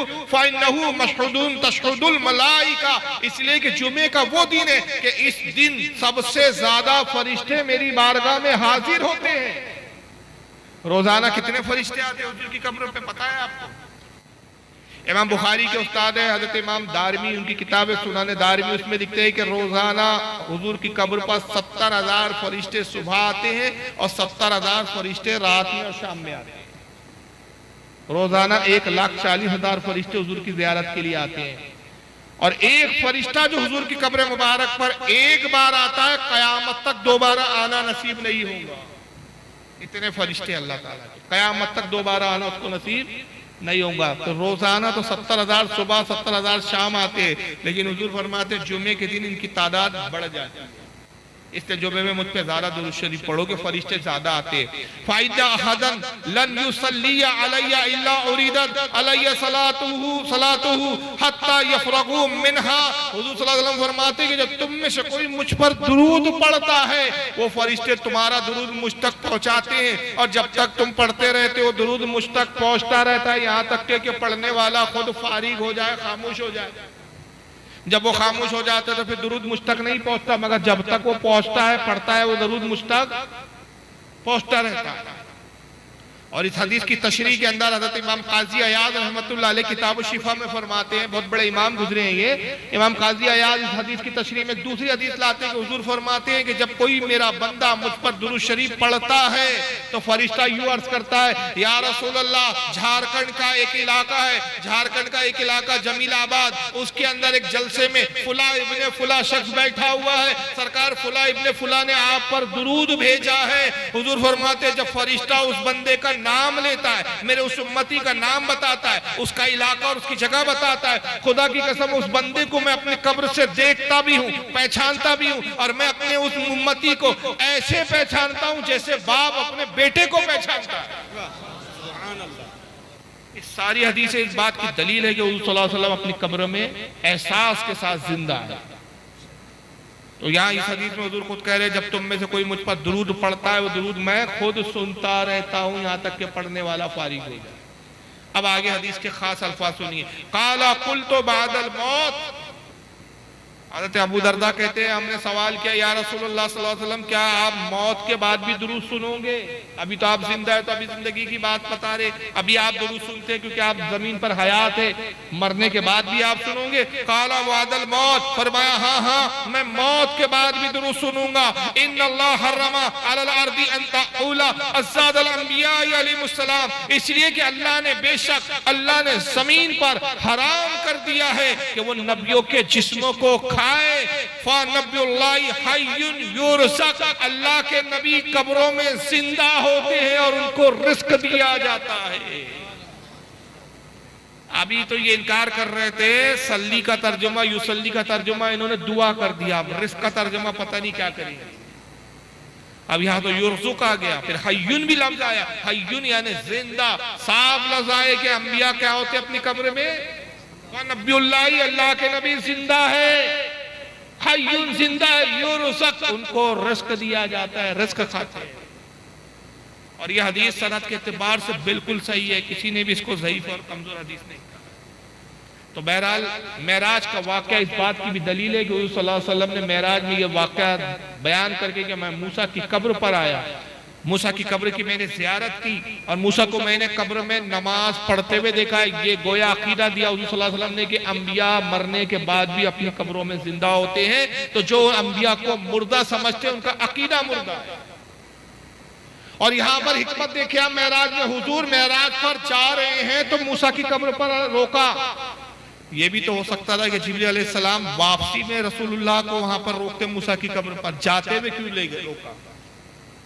फिर जिब्रील ने रोककर वहां ज़ियारत क्यों करवाई? क्योंकि अभी तो आगे बैतुल मुक़द्दस आने वाला है। जिब्रील तो जानते हैं कि हुजूर बैतुल मुक़द्दस में अभी जब नमाज के लिए खड़े होंगे तो सारे अंबिया इकराम हाजिर होंगे और सब अंबिया इकराम की हुजूर जब इमामत करेंगे उन अंबिया में मूसा भी आएंगे, तो वहां भी मुलाकात होंगी मूसा अलैहिस्सलाम से। जिब्रील तो ये भी जानते हैं कि जब आसमानों में जाएंगे तो छठे आसमान पर मूसा अलैहिस्सलाम से वहां भी मुलाकात होंगी। तो अभी आगे तो दो जगह और मुलाकात होनी है, तो कब्र में रोकने की जरूरत क्या है? तो जिब्रील की भी निगाह देख रही थी आने वाले जमाने में ऐसा फिरका आएगा जो कब्रों की ज़ियारत को शिर्क और बिद्दत बताएगा, जो कब्रों पे जाने को हराम कहेगा, जो कब्रों पे जाने वाले को मुसलमान नहीं समझेगा। तो जिब्रील ने रसूल की कब्र पर रोककर बता दिया कि देख लो कि मैं रोक इसलिए रहा हूं ताकि ये सनद और दलील कायम हो जाए कि सालेहीन की कब्रों की ज़ियारत के लिए ले जाना और ज़ियारत करवाना ये मेरी सुन्नत है और सालेहीन की कब्रों की ज़ियारत करना ये रसूलुल्लाह की सुन्नत है।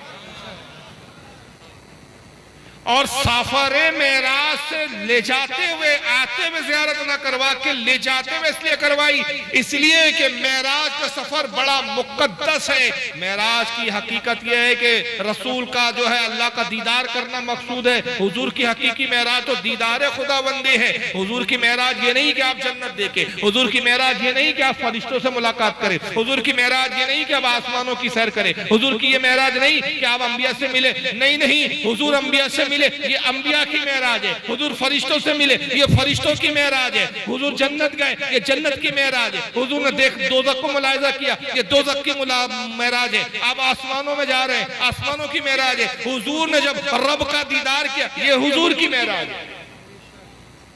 तो हुजूर की मेराज का असल मकसद क्या है? अल्लाह का दीदार। तो जब असल मकसद है तो ये होना चाहिए था कि जिब्रील से कहते हैं रसूलुल्लाह कि मुझे तो अपने रब से मिलना है, ऐ जिब्रील वापसी में देख लेंगे। जाते हुए क्यों? मैं चाहता हूं कि बहुत जल्द से जल्द अपने रब की बारगाह में पहुंच जाऊं, अपने रब का दीदार करूं। वापस आते हुए भी हम मूसा की कब्र को देख सकते हैं। हुजूर ने यहाँ ऐसा एतराज नहीं किया, हुजूर ने ये नहीं फरमाया। वजह क्या है? हुजूर भी एक सनद बनाना चाहते थे कि देखो मेराज का सफर बड़ा मुकद्दस और बड़ा अहम और कीमती है, तो मैं अपने उम्मतियों के लिए एक सनद और दलील बना दूं कि जब किसी अच्छे सफर के लिए निकलो तो अपने इलाके के बुजुर्ग की कब्र की जियारत करते हुए निकलो। तो यही वजह है कि हमारे अहले सुन्नत में तरीका है कि हम हज के लिए भी जब निकलते हैं तो अपने इलाके के बुजुर्ग की कब्र की जियारत करते हैं, फिर हज के लिए भी, ताकि उन बुजुर्गों की दुआएं भी हमारे साथ शामिल हाल हो। बहरहाल मूसा अलैहिस्सलाम की ज़ियारत हुजूर फरमाते जब नमाज से मूसा फारिग हुए मैंने उन्हें सलाम किया, उन्होंने जवाब दिया, मुख्तसर सी बातें हुई और फिर मैं आगे बढ़ा यहाँ तक कि बैतुल मुक़द्दस पहुंचे सरकार। और बैतुल मुक़द्दस में मुसल्ला बिछा हुआ था, 1,24,000 कमो बेश अंबिया इकराम वहां मौजूद थे। और इस वाक़े ने, इस चीज ने यह भी साबित कर दिया कि हर नबी जिंदा है, इसलिए वो जिंदा थे तो सारे के सारे अंबिया इकराम वहां पर बैतुल मुक़द्दस में पहुंच गए थे, तशरीफ लाए, जिस्म के साथ आए थे, रूह और जिस्म साथ में थे। ऐसा नहीं था कि सिर्फ उनकी रूहें थी, जिस्म के साथ। इस ताल्लुक से दलीलों में हदीसें भी है, लेकिन वक्त उतना नहीं। सिर्फ इमामत का मुसल्ला खाली है और अंबिया इकराम सफ़ों की शक्ल में बैठे हुए हैं। हर नबी जानते हैं कि आज इमामत का मकाम सिर्फ रसूल के लिए, कोई ऐसी जात इन अंबिया में नहीं कि जो अंबिया की इमामत कर सके। हुजूर फरमाते हैं कि मैंने देखा मुसल्ला खाली है, अंबिया सफ़ों में बैठे और नमाज में के लिए इंतजार। तो जिब्रील ने हाथ पकड़ा और कहा, या रसूलल्लाह, आज रुए जमीन पर ऐसी कोई जात नहीं कि सिवाय आपके कोई अंबिया की इमामत करे। सरकार, ये मुसल्ला आपके लिए। सारे अंबिया इकराम की हुजूर ने इमामत करके बता दिया कि मैं तमाम अंबिया इकराम का सरदार। और उसके बाद फिर आप यहां से बैतुल मुक़द्दस से जब आगे बढ़ते हैं फिर खलाओं का सफर शुरू होता है। खला किसे कहते हैं? जहां हवा नहीं। हमारी जमीन का एक हिस्सा तक जब हम जाते हैं तो हवा है, और उसके बाद फिर हवा जब खत्म हो जाती है उसको खला कहते हैं। वैक्यूम, अंग्रेजी में इसको वैक्यूम कहते हैं। वहां हवा नहीं है, इंसान वहां सांस नहीं ले सकता, जिंदा नहीं रह सकता। मगर आप खलाओं से गुजर रहे हैं, गोया हुजूर सल्लल्लाहु अलैहि वसल्लम बता रहे हैं कि मैं हवाओं का मोहताज नहीं हूं, हवा मेरी मोहताज है। फिर खलाओं का सफर जब मुकम्मल हुआ तो फिर आग का और गैस का कुर्रा आता है। साइंसदान कहते हैं कि जब खलाओं की एक हद खत्म हो जाती है तो उसके बाद जब मंजिलें आती है वहां इतनी गैस होती है, इतना गर्म इलाका होता है कि वहां इंसान का किसी चीज का गुजर ही नहीं हो सकता। मगर रसूलुल्लाह उस इलाके से भी, उस कुर्राए आग से और उस कुर्राए गैस से भी आगे निकलते गुजरते। गोया हुजूर बता रहे हैं कि ये अशिया, ये चीजें, ये आग, ये गर्मी, ये तपिश मुझे नुकसान नहीं पहुंचा सकती। वजह क्या है? अल्लाह के रसूल खुद हदीस कुदसी है, अल्लाह के नबी फरमाते, मेरा रब फरमाता है, लौला कलमा खलक़तुल अफ़लाक, ऐ मेरे महबूब तुझे अगर पैदा करना मकसूद ना होता मैं इस कायनात को नहीं बनाता। सारी कायनात की तकलीफ हुजूर के नूर से हुई, तो ये सब हुजूर के नूर का जुज़ है, हुजूर के नूर का हिस्सा है, हुजूर का टुकड़ा है। तो पता चला कि हुजूर से इन चीजों को, हुजूर को तकलीफ नहीं, ये सारी चीजें बनने में मुस्तफा की मोहताज है, मुस्तफा इनके मोहताज नहीं। और ना हुजूर सल्लल्लाहु अलैहि वसल्लम हवाओं के मोहताज, ना सरकार सल्लल्लाहु अलैहि वसल्लम इतने कमजोर और नातवा कि आप आग के कुर्रे में जाके जलकर भस्म और खाक हो जाए। इसको भी आपने पार किया। सही बुखारी और सही मुस्लिम की हदीसों में आता है कि जब आसमानों की तरफ बढ़े तो हर आसमान में दरवाजे थे, हर दरवाजे पे जिब्रील अलैहिस्सलाम उन दरवाजों पे आवाज देते कि दरवाजा खोला जाए। उस दरवाजे का मुहाफिज कहता है कि आप कौन, तारुफ की पेश कीजिए। तो जिब्रील कहते हैं, मैं जिब्रील फरिश्तों का सरदार, अकेले आए हैं या साथ में कोई और है? तो जिब्रील अर्ज करते, इरशाद फरमाते कि मैं जिब्रील हूँ और मेरे साथ नबियों के सरदार मोहम्मद सल्लल्लाहु अलैहि वसल्लम। हुजूर फरमाते, जब मेरा तारुफ पेश करते जिब्रील, दरवाजा खोल दिया जाता और फरिश्ता कहते, मरहबा नबियों के सरदार सैयदुल मुरसलीन की तशरीफ आवरी, खुशामदीद, मरहबा। सलाम करता फरिश्ता और कहते, या रसूलल्लाह, हमें हुक्म दिया गया कि किसी के लिए दरवाजा ना खोला जाए सिवाय आपके। इस हदीस से पता चला कि जिस वक्त हुजूर आसमानों में गए तो ये वो रास्ते थे जिन रास्तों से आमतौर पर फरिश्ते आते जाते नहीं थे, ये मखसूस रास्ते थे। और मखसूस आसमानों का वही रास्ता था जो रसूलुल्लाह के लिए अल्लाह ने मेराज के लिए खास तौर से मुतय्यन और तय्युन किया था। न हुजूर से पहले ही आसमान के दरवाजे खोले गए, न हुजूर के बाद खोले। यही वजह है कि फरिश्ते पूछ रहे हैं कि कौन है साथ। फिर आसमानों में जब गए तो आसमानों में अंबिया से आपकी मुलाकात का सिलसिला शुरू हुआ। पहले आसमान पे हजरत आदम से मुलाकात।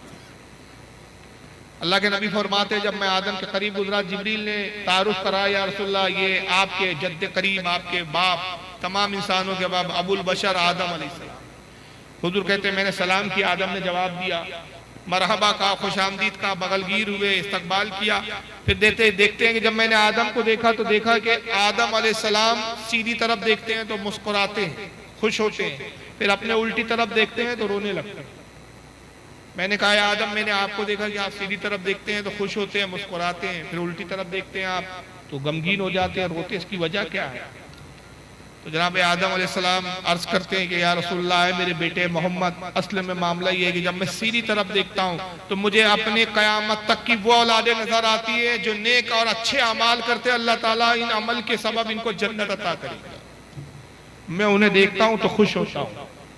तो जब मैं अपनी उल्टी तरफ देखता हूँ तो मुझे वो औलादें दिखाई देती है कि जो कयामत तक आएंगी और बदकारियां और गुनाह करेंगी और उन गुनाहों की वजह से अल्लाह ताला उनको जहन्नम में डालेगा। मैं उस तरफ देखता हूं तो गमगीन हो जाता हूं, रोता हूं।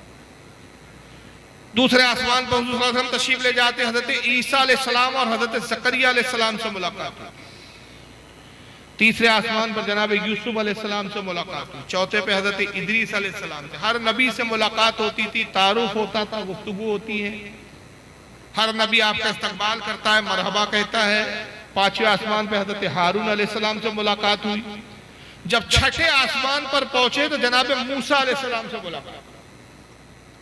अब देखिए 3 मकाम थे मूसा अलैहिस्सलाम के। हुजूर बुराक पर हैं और मैंने बुराक की रफ्तार बताई कि बुराक कितनी तेज रफ्तारी से चलती थी, जहां उसकी निगाह है वहां कदम है। मैंने रोशनी, हमारी दुनिया की रोशनी की भी रफ्तार आपको बताई, 3 लाख किलोमीटर फी सेकंड, ये हमारे दुनिया की रोशनी की रफ्तार है। और बुराक इससे कई गुना ज्यादा तेज रफ्तार थी। तो जब हजरत हुजूर सल्लल्लाहु अलैहि वसल्लम बुराक पे सफर कर रहे हैं तो पहली मरतबा मूसा को कब्र में देखा, दूसरी मरतबा बैतुल मुकद्दस में देखा, और जब तीसरी मरतबा छठे आसमान पर पहुंचे तो वहां मूसा पहले से मौजूद थे। क्या मतलब? तो यहाँ बताया गया कि बुराक जो है वो अंबिया से अफजल नहीं, अंबिया से ज्यादा तेज रफ्तार नहीं, क्योंकि बुराक अपनी रफ्तार से चल रही थी और ये अंबिया अपनी नब्वत की रफ्तार से चल रहे थे। तो नब्वत की रफ्तार दुनिया की तमाम रफ्तारों से ज्यादा है।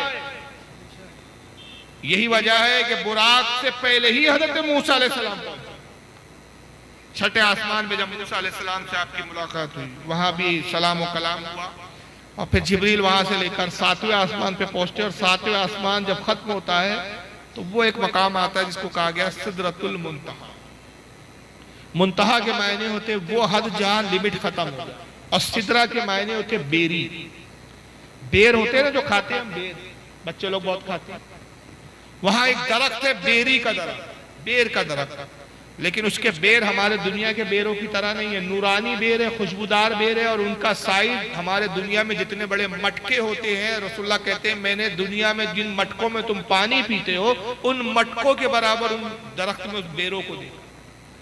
वो दरख्त है और वो दरख्त इस बात की निशानी है कि इससे आगे अब फरिश्तों की हदें नहीं है, फरिश्ते आगे नहीं जा सकते, फरिश्तों की आखिरी हद। वहां जिब्रील रुक जाते और अर्ज करते या रसूलल्लाह इससे आगे अब आपको ही तशरीफ ले जाना है, इसलिए कि सरकार ये हमारी आखिरी हद है। खुदा की कसम मैं अगर बाल बराबर भी इस हद से आगे बढ़ूंगा तो तजल्लियात रब्बानी में जलकर राख हो जाऊंगा।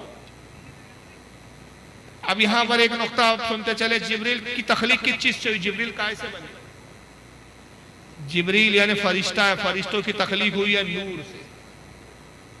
नूर होने के बाद आप कहते हैं मैं जलकर राख हो जाऊंगा, और हुजूर सल्लल्लाहु अलैहि वसल्लम तो बशर है, मिट्टी से पैदा हुए। हम कहते हैं अहले सुन्नत का अकीदा ये है कि हुजूर की 2 हैसियतें, एक है कि हुजूर हकीकत में नूर है और जाहिरन बशर है, मगर एक तबका है कि जो हुजूर को सिर्फ बशर मानता है, नूर मानने के लिए तैयार नहीं। तो मेराज के सफर पे गौर फिक्र करना चाहिए। मेराज के सफर का ये हिस्सा हुजूर की नूरानियत को और हकीकत को बहुत अच्छी तरह से वाज़ेह कर देता है कि जिब्रील नूर होने के बाद कहते हैं मैं जलकर राख हो जाऊंगा, तो रसूलुल्लाह ये नहीं कहते जिब्रील तुम तो नूर हो, तुम जल जाओगे, तो मैं तो बशर हूं, मिट्टी का, हार्ड मास का बनाऊं, तो मेरा क्या होगा?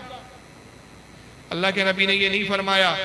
ये भी नहीं कहा कि जिब्रील आगे के रास्ते से मैं वाकिफ नहीं, अब तक तो तुम गाइड बनकर चल रहे थे, तुम रास्ता दिखा रहे थे, तुम सैर करवा रहे थे, आगे अब अल्लाह मक्का की मंजिलें हैं, यहाँ की चीजों को तो मैं जानता नहीं, यहाँ के रास्तों से वाकिफ। हुजूर ने ये नहीं कहा, क्यों?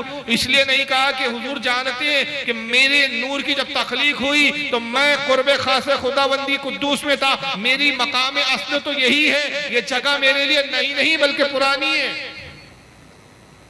मेरा क़याम तो हजारों करोड़ों अल्लाह जाने कितने अरसे तक यही रहा है। मैं कुर्ब खास से खुदाबंदी में रहा हूं, तो इन रास्तों से रसूलुल्लाह खूब वाकिफ है। तो जिब्रील वहां रुक गए और रसूलुल्लाह आगे बढ़ गए। कितने बेवकूफ है वो लोग कि जो रुक गया उसको तो नूर मान रहे हैं। जुमला सुने, जो रुक गया उसको नूर मान रहे हैं, और जो बढ़ गया उसको अब तक बशरी कह रहे हैं, नूर मानने के लिए तैयार है। तो अहमक है क्या नहीं। और यहाँ पे एक बड़ी अजीम रिवायत मिलती है हमको, हज़रत इमाम अली बिन बुरहानुद्दीन हलवी, एक बहुत बड़े आलिम और मुहद्दिस गुजरे, इमाम गुजरे हैं। उनकी किताब है सीरतुल हलविया, जिल्द नंबर 2 सफ़ा 120 है उसका। वो कहते हैं कि रसूलुल्लाह जिब्रील से फरमाते, जिब्रील तेरी कोई हाजत हो तो बयान कर ताकि मैं तेरी हाजत अल्लाह से अर्ज करूं। पता चला कि हुजूर सल्लल्लाहु अलैहि वसल्लम जिब्रील के भी हाजत रवा है, और जिब्रील भी सुन्नी है कि हुजूर कह रहे तुझे कुछ मांगना हो तो मांग ले ताकि मेरे जरिए तुझे मिल जाए। तो जिब्रील ये नहीं कहते या रसूलुल्लाह मैं तो सिदरतुल मुंतहा पे रहता हूं, अल्लाह से बड़े करीब और कुर्ब का मामला है, मैं तो अल्लाह से डायरेक्ट मांगूंगा। जिब्रील भी डायरेक्ट की जरूरत नहीं। तो हुजूर ने कहकर कि मांग जिब्रील, क्या मांगते बता दिए कि मैं देने का दिलवाने का इख्तियार रखता हूं, मैं रब से अर्ज करूं और रब ना फरमा दे, ऐसा हो नहीं सकता। इसलिए कि आलत की जबान में खुदा की रजा चाहते हैं दो आलम, खुदा चाहता है रज़ाए मोहम्मद। जिब्रील तेरी क्या है? जिब्रील अर्ज करते या रसूलल्लाह, अल्लाह ताला ने आपके तुफैल मुझे फरिश्तों का सरदार बनाया है। सरकार हम फरिश्ते, हमारे लिए ना मकान की हाजत, ना खाने की हाजत, ना पीने की हाजत, ना बीवी, ना बच्चे, हम तो इन चीजों और लवाजमात से परे हैं। हुजूर सिर्फ एक मेरी ख्वाहिश है, आप रब से मेरी तरफ से वही अर्ज करें। जिब्रील क्या ख्वाहिश है? या रसूलल्लाह जब आपकी उम्मत क़यामत के दिन पुल सिरात से गुजरे तो मैं ये चाहता हूं कि अल्लाह ताला मुझे हुक्म दे कि जिब्रील अपने परों को पुल सिरात पर बिछा दे ताकि या रसूलल्लाह आपकी उम्मत मेरे परों पर से आसानी से गुजर जाए और जहन्नम में गिरने से बच जाए। अल्लाह के नबी फरमाते जिब्रील तुझे मेरी कितनी उम्मत का तुझे भी कितना ख्याल है, मैं अपने रब से जरूर अर्ज करूंगा। और इसी वाक़े को आला हज़रत यूं शेरों में डालते, अहले सिरात रूह, अहले सिरात रूह है, अहले सिरात रूह है, अमी को खबर करें जाती है उम्मते नबवी फर्श पर करें। और दूसरी जगह कहते पुल से उतारो कि राह गुजर को खबर ना हो, जिब्रील पर बिछाएं तो पर को खबर ना हो। इसी हदीस की तरफ आला हज़रत ने इसको इशारा किया है। फिर हुजूर का यहाँ से सफर ला मका की तरफ शुरू होता है। ला मका ये बस एक लफ्ज है जिसको आज तक दुनिया में कोई ऐसा शख्स पैदा ही नहीं हुआ जो इसको समझा। इसका लफ्जी तर्जुमा होता है ला मका, कोई जगह ही नहीं, नो स्पेस। क्या है अल्लाह जाने, उसका रसूल जाने। कोई जगह ही नहीं, कोई हद ही नहीं, हदों से लिमिटों से पाक है वो, क्या चाहे अल्लाह ही जाने। लफ्जों की भी तंगदामिनी है, इस बुनियाद पे उलमा ने कह दिया ला मका, कोई जगह ही नो स्पेस। हुजूर जब वहां से बढ़ते हैं तो हिजाबात है, नूरानी हिजाबात है जिनकी मंजिलें कई कई हजार सालों की राह। हुजूर फरमाते मैं आहिस्तगी के साथ बढ़ता रहा और एक एक हिजाब उठते रहे, हर हिजाब की राह 70,000 साल। यानी एक हिजाब की मोटाई, हिजाब कहते पर्दे को, पर्दे नूर के पर्दे थे, मैं उन नूर के पर्दों से गुजरता रहा। हर नूर का जो फासला था, मोटाई थी, वो कितनी थी? तुम्हारे दुनिया के एतबार से अगर तुम तेज रफ्तार घोड़े पर बैठो और सफर करो तो इस किनारे से उस किनारे पहुंचने के लिए 70,000 साल लग जाए।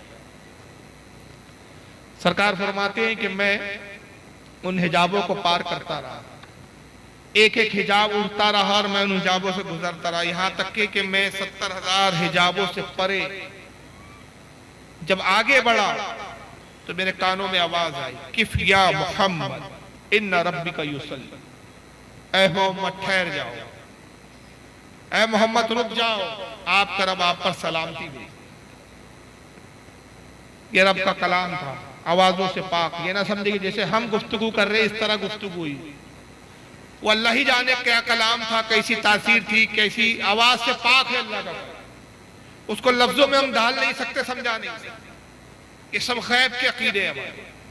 जितना हदीसों में आ गया हम उसको उसी तरह पढ़ते हैं, उसी तरह बयान करते हैं और उस पर ईमान रखते हैं। हुजूर कहते हैं मुझे आवाज आई, मेरे रब ने कहा मोहम्मद ठहर जाओ, तुम्हारा रब तुम पर सलाम भेजता है। सरकार फरमाते मैं रुक गया, मुझ पर एक हल्का सा खौफ तारी हुआ। रब ने फरमाया मोहम्मद घबराओ नहीं, ऐ महबूब घबराइए मत, आज हम तुम्हें अपने दीदार का शर्फ अता करेंगे। अरे मेरे महबूब आज तुम हमें बेहिजाब देखो, करीब आओ मोहम्मद। फिर हुजूर करीब बढ़े। अल्लाह ने फरमाया महबूब और करीब आओ। फिर हुजूर करीब बढ़े। सरकार फरमाते बार बार मुझसे खिताब हुआ करीब और मैं करीब होता रहा, यहां तक के फिर रब ने फरमाया कि महबूब जब कोई किसी के यहाँ आता है तो कुछ तोहफा भी लाए, तो मेरी दावत पर आए मेरे लिए क्या तोहफा लाए। हालांकि रिवायत सनद के एतबार से ज़ईफ है, लेकिन इसको उलमा ने फजाइल में लिखा, जैसे कि हज़रत इमाम मोइनुद्दीन काशफी अश-शाफ़ी रहमतुल्लाह अलैह, बहुत बड़े मुहद्दिस और आलिम, इनकी किताब है मारिजुन नबुव्वत, उसकी जिल्द नंबर 3 सफ़ा 149 के ऊपर उन्होंने रिवायत लिखी। रब ने फरमाया महबूब क्या लाए हो हमारे लिए तो सरकार अर्ज करते हैं अत्तहियातु लिल्लाहि वस्सलवातु वत्तय्यिबात। ऐ परवरदिगार सारी कायनात का मालिक तू है, सारी चीजों का खालिक तू है, मैं क्या तोहफा अर्ज करूं परवरदिगार। मेरी तमाम माली और बदनी इबादतें तेरे लिए है, यही तोहफा है कि मेरे तमाम सजदे तेरे लिए हैं, मेरी तमाम माली इबादत जो माल के जरिए मैंने इबादतें की वो तेरे लिए है, जो बदन के जरिए इबादत की वो तेरे लिए है। रब ने फरमाया महबूब बहुत अच्छा तोहफा लाया, हमें तोहफा पसंद आया। अस्सलामु अलैका अय्युहन नबी व रहमतुल्लाहि व बरकातुहू। ऐ महबूब फिर हमारी तरफ से आप पर सलाम, रब का ये कलाम है, महबूब आप पर हमारी तरफ से सलाम हो और बरकतें और रहमतें हो। सरकार ने देखिए हम गुनाहगारों को वहां भी फरामद, सलामती अल्लाह ने महबूब पर भेजी, सलाम अल्लाह ने अपने महबूब को फरमाया, मगर हुजूर क्या अर्ज करते हैं अस्सलामु अलैना व अला इबादिल्लाहिस सालिहीन। ए अल्लाह सिर्फ मुझ पर ही सलामती नहीं बल्कि मेरी उम्मत के सालिहीन और मेरी उम्मत के नेक लोगों पर भी सलाम हो। तो अब पता चला कि जब अर्श से परे ला मकाम में भी सलाम पढ़ा गया तो जमीन पर मस्जिदों में जुमे के बाद फजर के बाद फिर हम मजलिसों के बाद सलाम ना पढ़े। और सलाम सिर्फ नबी पर नहीं बल्कि अल्लाह ने नबी पर सलाम भेजा और नबी ने सालिहीन पर, तो हम सालिहीन पर भी भेजते। इसी को अलग कहते एक मेरा ही रहमत में दावा नहीं, शाह की सारी उम्मत में लाखों सलाम। वस्सलामु अला वस्सलामु अलैना व अला इबादिल्लाहिस सालिहीन। ऐ परवरदिगार मेरी उम्मत के सालिहीन पर भी सलाम। अब ये हुजूर का कलाम, रब का कलाम, ये गुफ्तगू हो रही है, ये कलाम फरिश्तों तक भी रब ने पहुंचाया। फरिश्तों ने को खिताब हुआ जिब्रील के जरिए, जिब्रील बता दे कि मेरे महबूब ने बदनी और माली इबादतों के तौर पर तोहफा लाया, मैंने अपने महबूब पर सलाम का तोहफा भेजा, फिर मेरे महबूब ने उस तोहफे में अपने उम्मत के सालिहीन को भी शामिल किया। फरिश्ते जैसी ये कलाम सुनते हैं और ये बातें सुनते हैं तो फरिश्ते अर्ज करते हैं अशहदु अल्ला इलाहा इल्लल्लाह व अशहदु अन्ना मुहम्मदन अब्दुहू। तो कहते हैं कि हम गवाही देते हैं अल्लाह तेरे सिवा कोई इबादत के लायक नहीं, और गवाही देते हैं कि मोहम्मद सल्लल्लाहु अलैहि वसल्लम तेरे बंदे और तेरे रसूल है। अल्लाह को ये कलाम इतना पसंद आया, अल्लाह ने इरशाद फरमाया महबूब 50 वक्त नमाज का तोहफा देता हूँ, और नमाज जब खत्म करो तुम, जब नमाज का इख्तिताम हो तो इसी कलाम को कायदे में बैठ के पढ़ो ताकि के मेराज की याद ताजा होती रही। और वहीं से ये सुन्नत चली कि आज हम कायदे में जब नमाज खत्म का आखिरी मरहला होता है तो यही अत्तहियात पढ़ते हैं, और इसमें मेराज के सफर की वाक़े की याद ताजा होती है। और इसकी शरह करते हुए इमाम गज़ाली रहमतुल्लाह अलैह ने हायल उलूम में एक बड़ा अहले सुन्नत का अकीदा बयान किया। इमाम गज़ाली रहमतुल्लाह अलैह हायल उलूम में लिखते हैं कि जब कहो अस्सलामु अलैका अय्युहन नबी, ऐ नबी आप पर सलाम हो, तो ये तसव्वुर ना करो कि ये सलाम जो है फरिश्ते हुजूर तक पहुंचाएंगे, बल्कि इमाम गज़ाली कहते हैं कि तसव्वुर हो कि आका खड़े हैं सामने तशरीफ फरमाए और हुजूर बानफ्स नफीस तुम्हारा सलाम और तुम आका को बानफ्स नफीस सलाम करना। फिर न जाने कितने कलाम हुए, कितनी गुफ्तगू हुई, कितना अरसा गुजरा, न वो अरसा हमें पता न उसका कोई तायुन, क्योंकि वो ला मका है, न वहाँ कोई वक्त है, न घड़ी है, न सेकंड है, न लम्हे है, न साल है, न दिन है, कुछ भी नहीं। अल्लाह जाने बस क्या था, कितना मौका था, कितने वक्त तक। अब ये वक्त मैं लफ्ज़ इसलिए इस्तेमाल कर रहा हूँ कि ये तंदामनी हमारी ज़बान, वरना वक्त भी नहीं है हमारा। अल्लाह जाने कब तक रब ने चाहा और कब तक रसूलुल्लाह अपने रब से गुफ्तगू फरमाते रहे, और फिर बहुत करीब हुए, बहुत करीब हुए, इतने करीब हुए तो कुरान ने जिक्र किया कि 2 कमानों से भी कम का फासला रहे।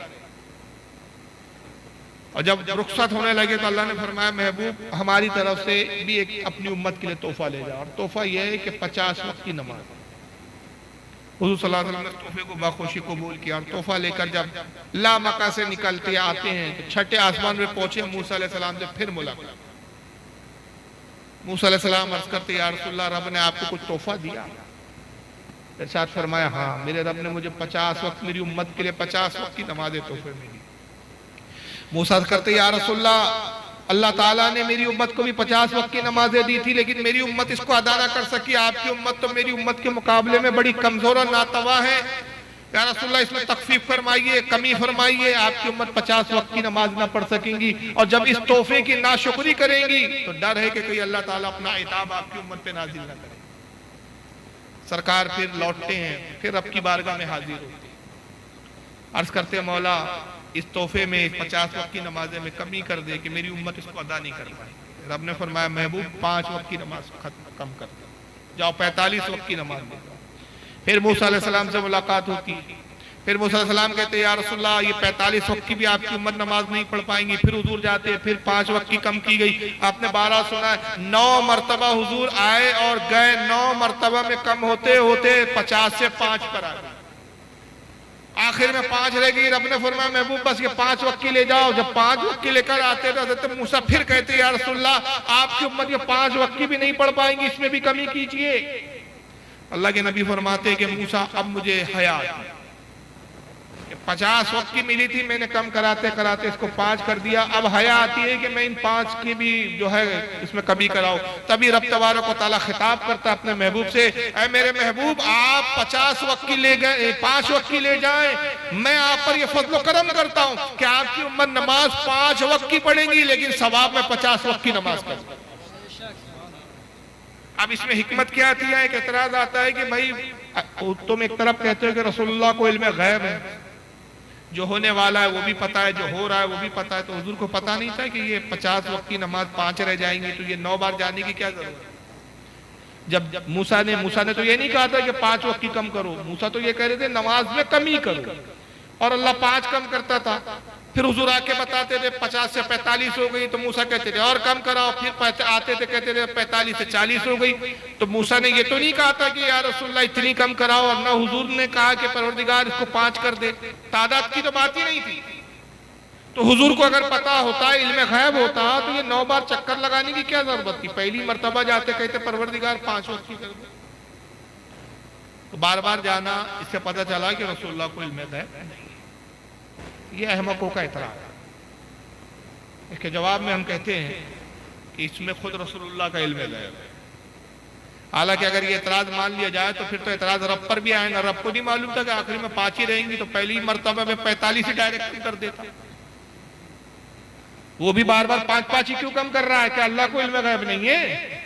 अल्लाह की भी हिकमत है, रसूल की भी हिकमत है। हिकमत ये है कि एक वाक़या है कि मूसा अलैहिस्सलाम से उनकी कौम ने कहा था कि मूसा अगर आपका रब मौजूद है और आपका रब है, तो हम उस वक्त तक तुम्हारे रब पर ईमान न लाएंगे जब तक तुम्हारे रब को अपनी आंखों से देख न ले। बड़ा अजीम नुक्ता मैं बता रहा हूं, इससे मेराज से ताल्लुक देखिएगा। कहा मूसा जब तक हम आपके रब को अपनी आंखों से न देख ले हम ईमान नहीं लाएंगे। मूसा अलैहिस्सलाम गए, मौला मेरी कौम कहती है कि तेरा दीदार करना चाहती है, जब तक तुझे देखेंगे नहीं ईमान नहीं लाएंगे। रब ने फरमाया लन तरानी, नहीं देख सकते। तो मूसा अलैहिस्सलाम कहते हैं काला रब्बी अरनी अंजुर इलैका। मूसा कहते हैं परवरदिगार मैं भी तेरा दीदार करना चाहता हूँ।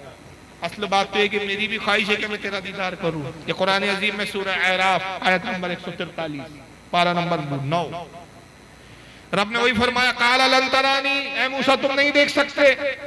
जब तुम नहीं देख सकते तो तुम्हारी उम्मत कहां देखेंगी? मूसा अपनी कौम के पास आए, कहा मेरी कौम अल्लाह फरमाता तुम नहीं देख सकते। मूसा अलैहिस्सलाम की कौम ने कहा कि मूसा आप बहाना कर रहे हैं, असल मसला यह है कि आपका रब है ही नहीं। अगर होता आपका रब तो वो जरूर हमें नजर आता। फिर हुजूर हजरत मूसा गए, का मौला वो तुझे देखना चाहते, जब तक देखेंगे नहीं ईमान लाएंगे।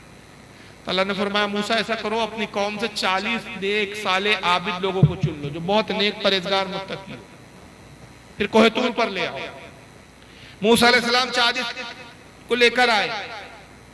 यहाँ पे हदीसों में आता है कि 9 मरतबा मूसा ने अल्लाह से अर्ज किया कि मैं तेरा दीदार करना चाहता हूं, और 9 मरतबा अल्लाह ने फरमाया लन तरानी, नहीं देख सकते। 10वीं मरतबे में अल्लाह ने फरमाया अपनी कौम के साथ कोहे तूर पर आओ। फिर कोहे तूर पर पहुंचे तो रब ने फरमाया वलाकिन इंजुर इला जबली इलल जबली, ए मूसा जबल की तरफ देखो, पहाड़ की तरफ देखो। तुम डायरेक्ट तो देख नहीं सकोगे। ला महदूद, बेशुमार, बेगिनती, ला मुतनाई सिफातों में से हम जात नहीं, सिफतों में से एक सिफत की तजल्ली हम पहाड़ पर डालेंगे। अगर ये पहाड़ अपनी जगह ठहरे रहा तो तुम कुछ देख पाओगे। ला महदूद सिफात में से एक सिफत की तजल्ली पहाड़ पर आई, नतीजा क्या हुआ? रवायतें बयान करती है कि पहाड़ जलकर राख हो गया, मूसा बेहोश होकर गिर पड़े, और वो 40 अफराद जो आपके साथ थे, आपकी कौम के नेक, आबिद, जाहिद, मुत्तकी, परहेजगार, जलकर राख हो गए। मूसा अलैहिस्सलाम होश में आए, जब अल्लाह जाने कब तक बेहोश रहे, जब होश में आए देखा तो ये राख होकर पड़े हुए पहाड़ जल चुका है। रब ने फरमाया मूसा क्या देखा? अर्ज की मौला कुछ ना देखा, एक बिजली थी और मुझे नहीं मालूम फिर क्या हुआ। रब ने फरमाया तुम लामहदूद सिफात में से एक सिफत को ना देख सके, जात को क्या देख सको? और वो भी डायरेक्ट नहीं बल्कि पहाड़ के तवस्सुल, पहाड़ के जरिए हम दिखाना चाह रहे हैं।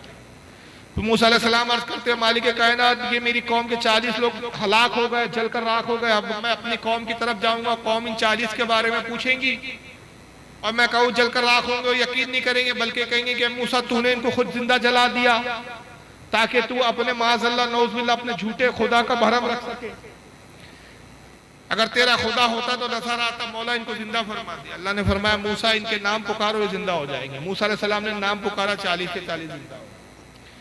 मगर जैसे जिंदा हुआ और उन्होंने मूसा की तरफ देखा, सबकी आंखें ऐसे बहकर गिरने लगी जैसे मोम पिघल के रहता है। मूसा अलैहिस्सलाम हैरान हो गए, कहा कि तुम्हारी आंखें इस तरह क्यों बही? उन्होंने कहा मूसा आपको ख्याल नहीं है, जरा तवज्जो कीजिए, आपकी आंखों में वो ताबनाकी है, वो रोशनी है कि उसकी तरफ देखने में हमें ताब नहीं, ये रोशनी और ये ताबनाकी का असर है कि हमारी आंखें मोम की तरह बह गई। फिर मूसा अलैहिस्सलाम ने जब अपने आप पर गौर किया, इन वाक़िअत की वजह से आप उतने गौर फिक्र नहीं कर रहे थे, जब आपने अपनी बीनाई पे गौर किया तो उलमा फरमाते, हदीसों में आता है कि मूसा अलैहिस्सलाम ने वो सिफात, लामहदूद सिफात में से एक झलक का एक थोड़ा सा लम्हा देखा था, उससे आपकी बीनाई की तासीर क्या हो गई? ये हो गई कि 300 मील की दूरी पर काली रात में काली चट्टान पर काली चूंटी को चलता हुआ देख लेते थे। काली रात में 300 मील की दूरी पर काली चट्टान पर, काले पहाड़ पर काली चूंटी को चलता हुआ, ये आपकी बीनाई का। मूसा अलैहिस्सलाम ने दुआ की मौला इनकी आंखें ठीक कर दे, आंखें ठीक हो गई। मूसा अलैहिस्सलाम ने अपनी आंखों पे पट्टी बांध ली, पट्टी बांध के घर तशरीफ लाए। आपकी बीवी सफूरा आती है, ऐ मूसा मेरे शोहर आपने अल्लाह को देखा? कहा नहीं, मैं रब की सिफात का एक थोड़ा सा देख सका फिर भी मैं बेहोश हो गया, मैं कमा हक़ रब का दीदार ना कर सका। कहा आपने आंखों में पट्टी क्यों बांध रखी है? कहा अल्लाह ने मेरी आंखों को इतना ताबनाक और रोशन कर दिया कि जो मेरी आंखों की तरफ देखता है उसकी आंखें मोम की तरफ पिघल जाती। मेरे आंखों में अल्लाह के तजल्ली, सिफात की तजल्ली की झलक और रौनक है, किसी में ताब नहीं कि मेरे आंखों को देख सके। हज़रत सफूरा कहती है मैं तो देखूंगी, आप दिखाइए। जिद करने लगी, आप समझाने लगे, नहीं मानी। तो हज़रत मूसा कहते अच्छा सफूरा ऐसा करो कि अपनी एक आंख पर हाथ रख लो, एक आंख से देखो कि अगर नाबीना हो तो एक ही आंख से नाबीना, एक आंख तो तुम्हारी सलामत रही। उन्होंने कहा अच्छा ठीक है मैं एक ही आंख से देखूंगी, वादा करता हूँ।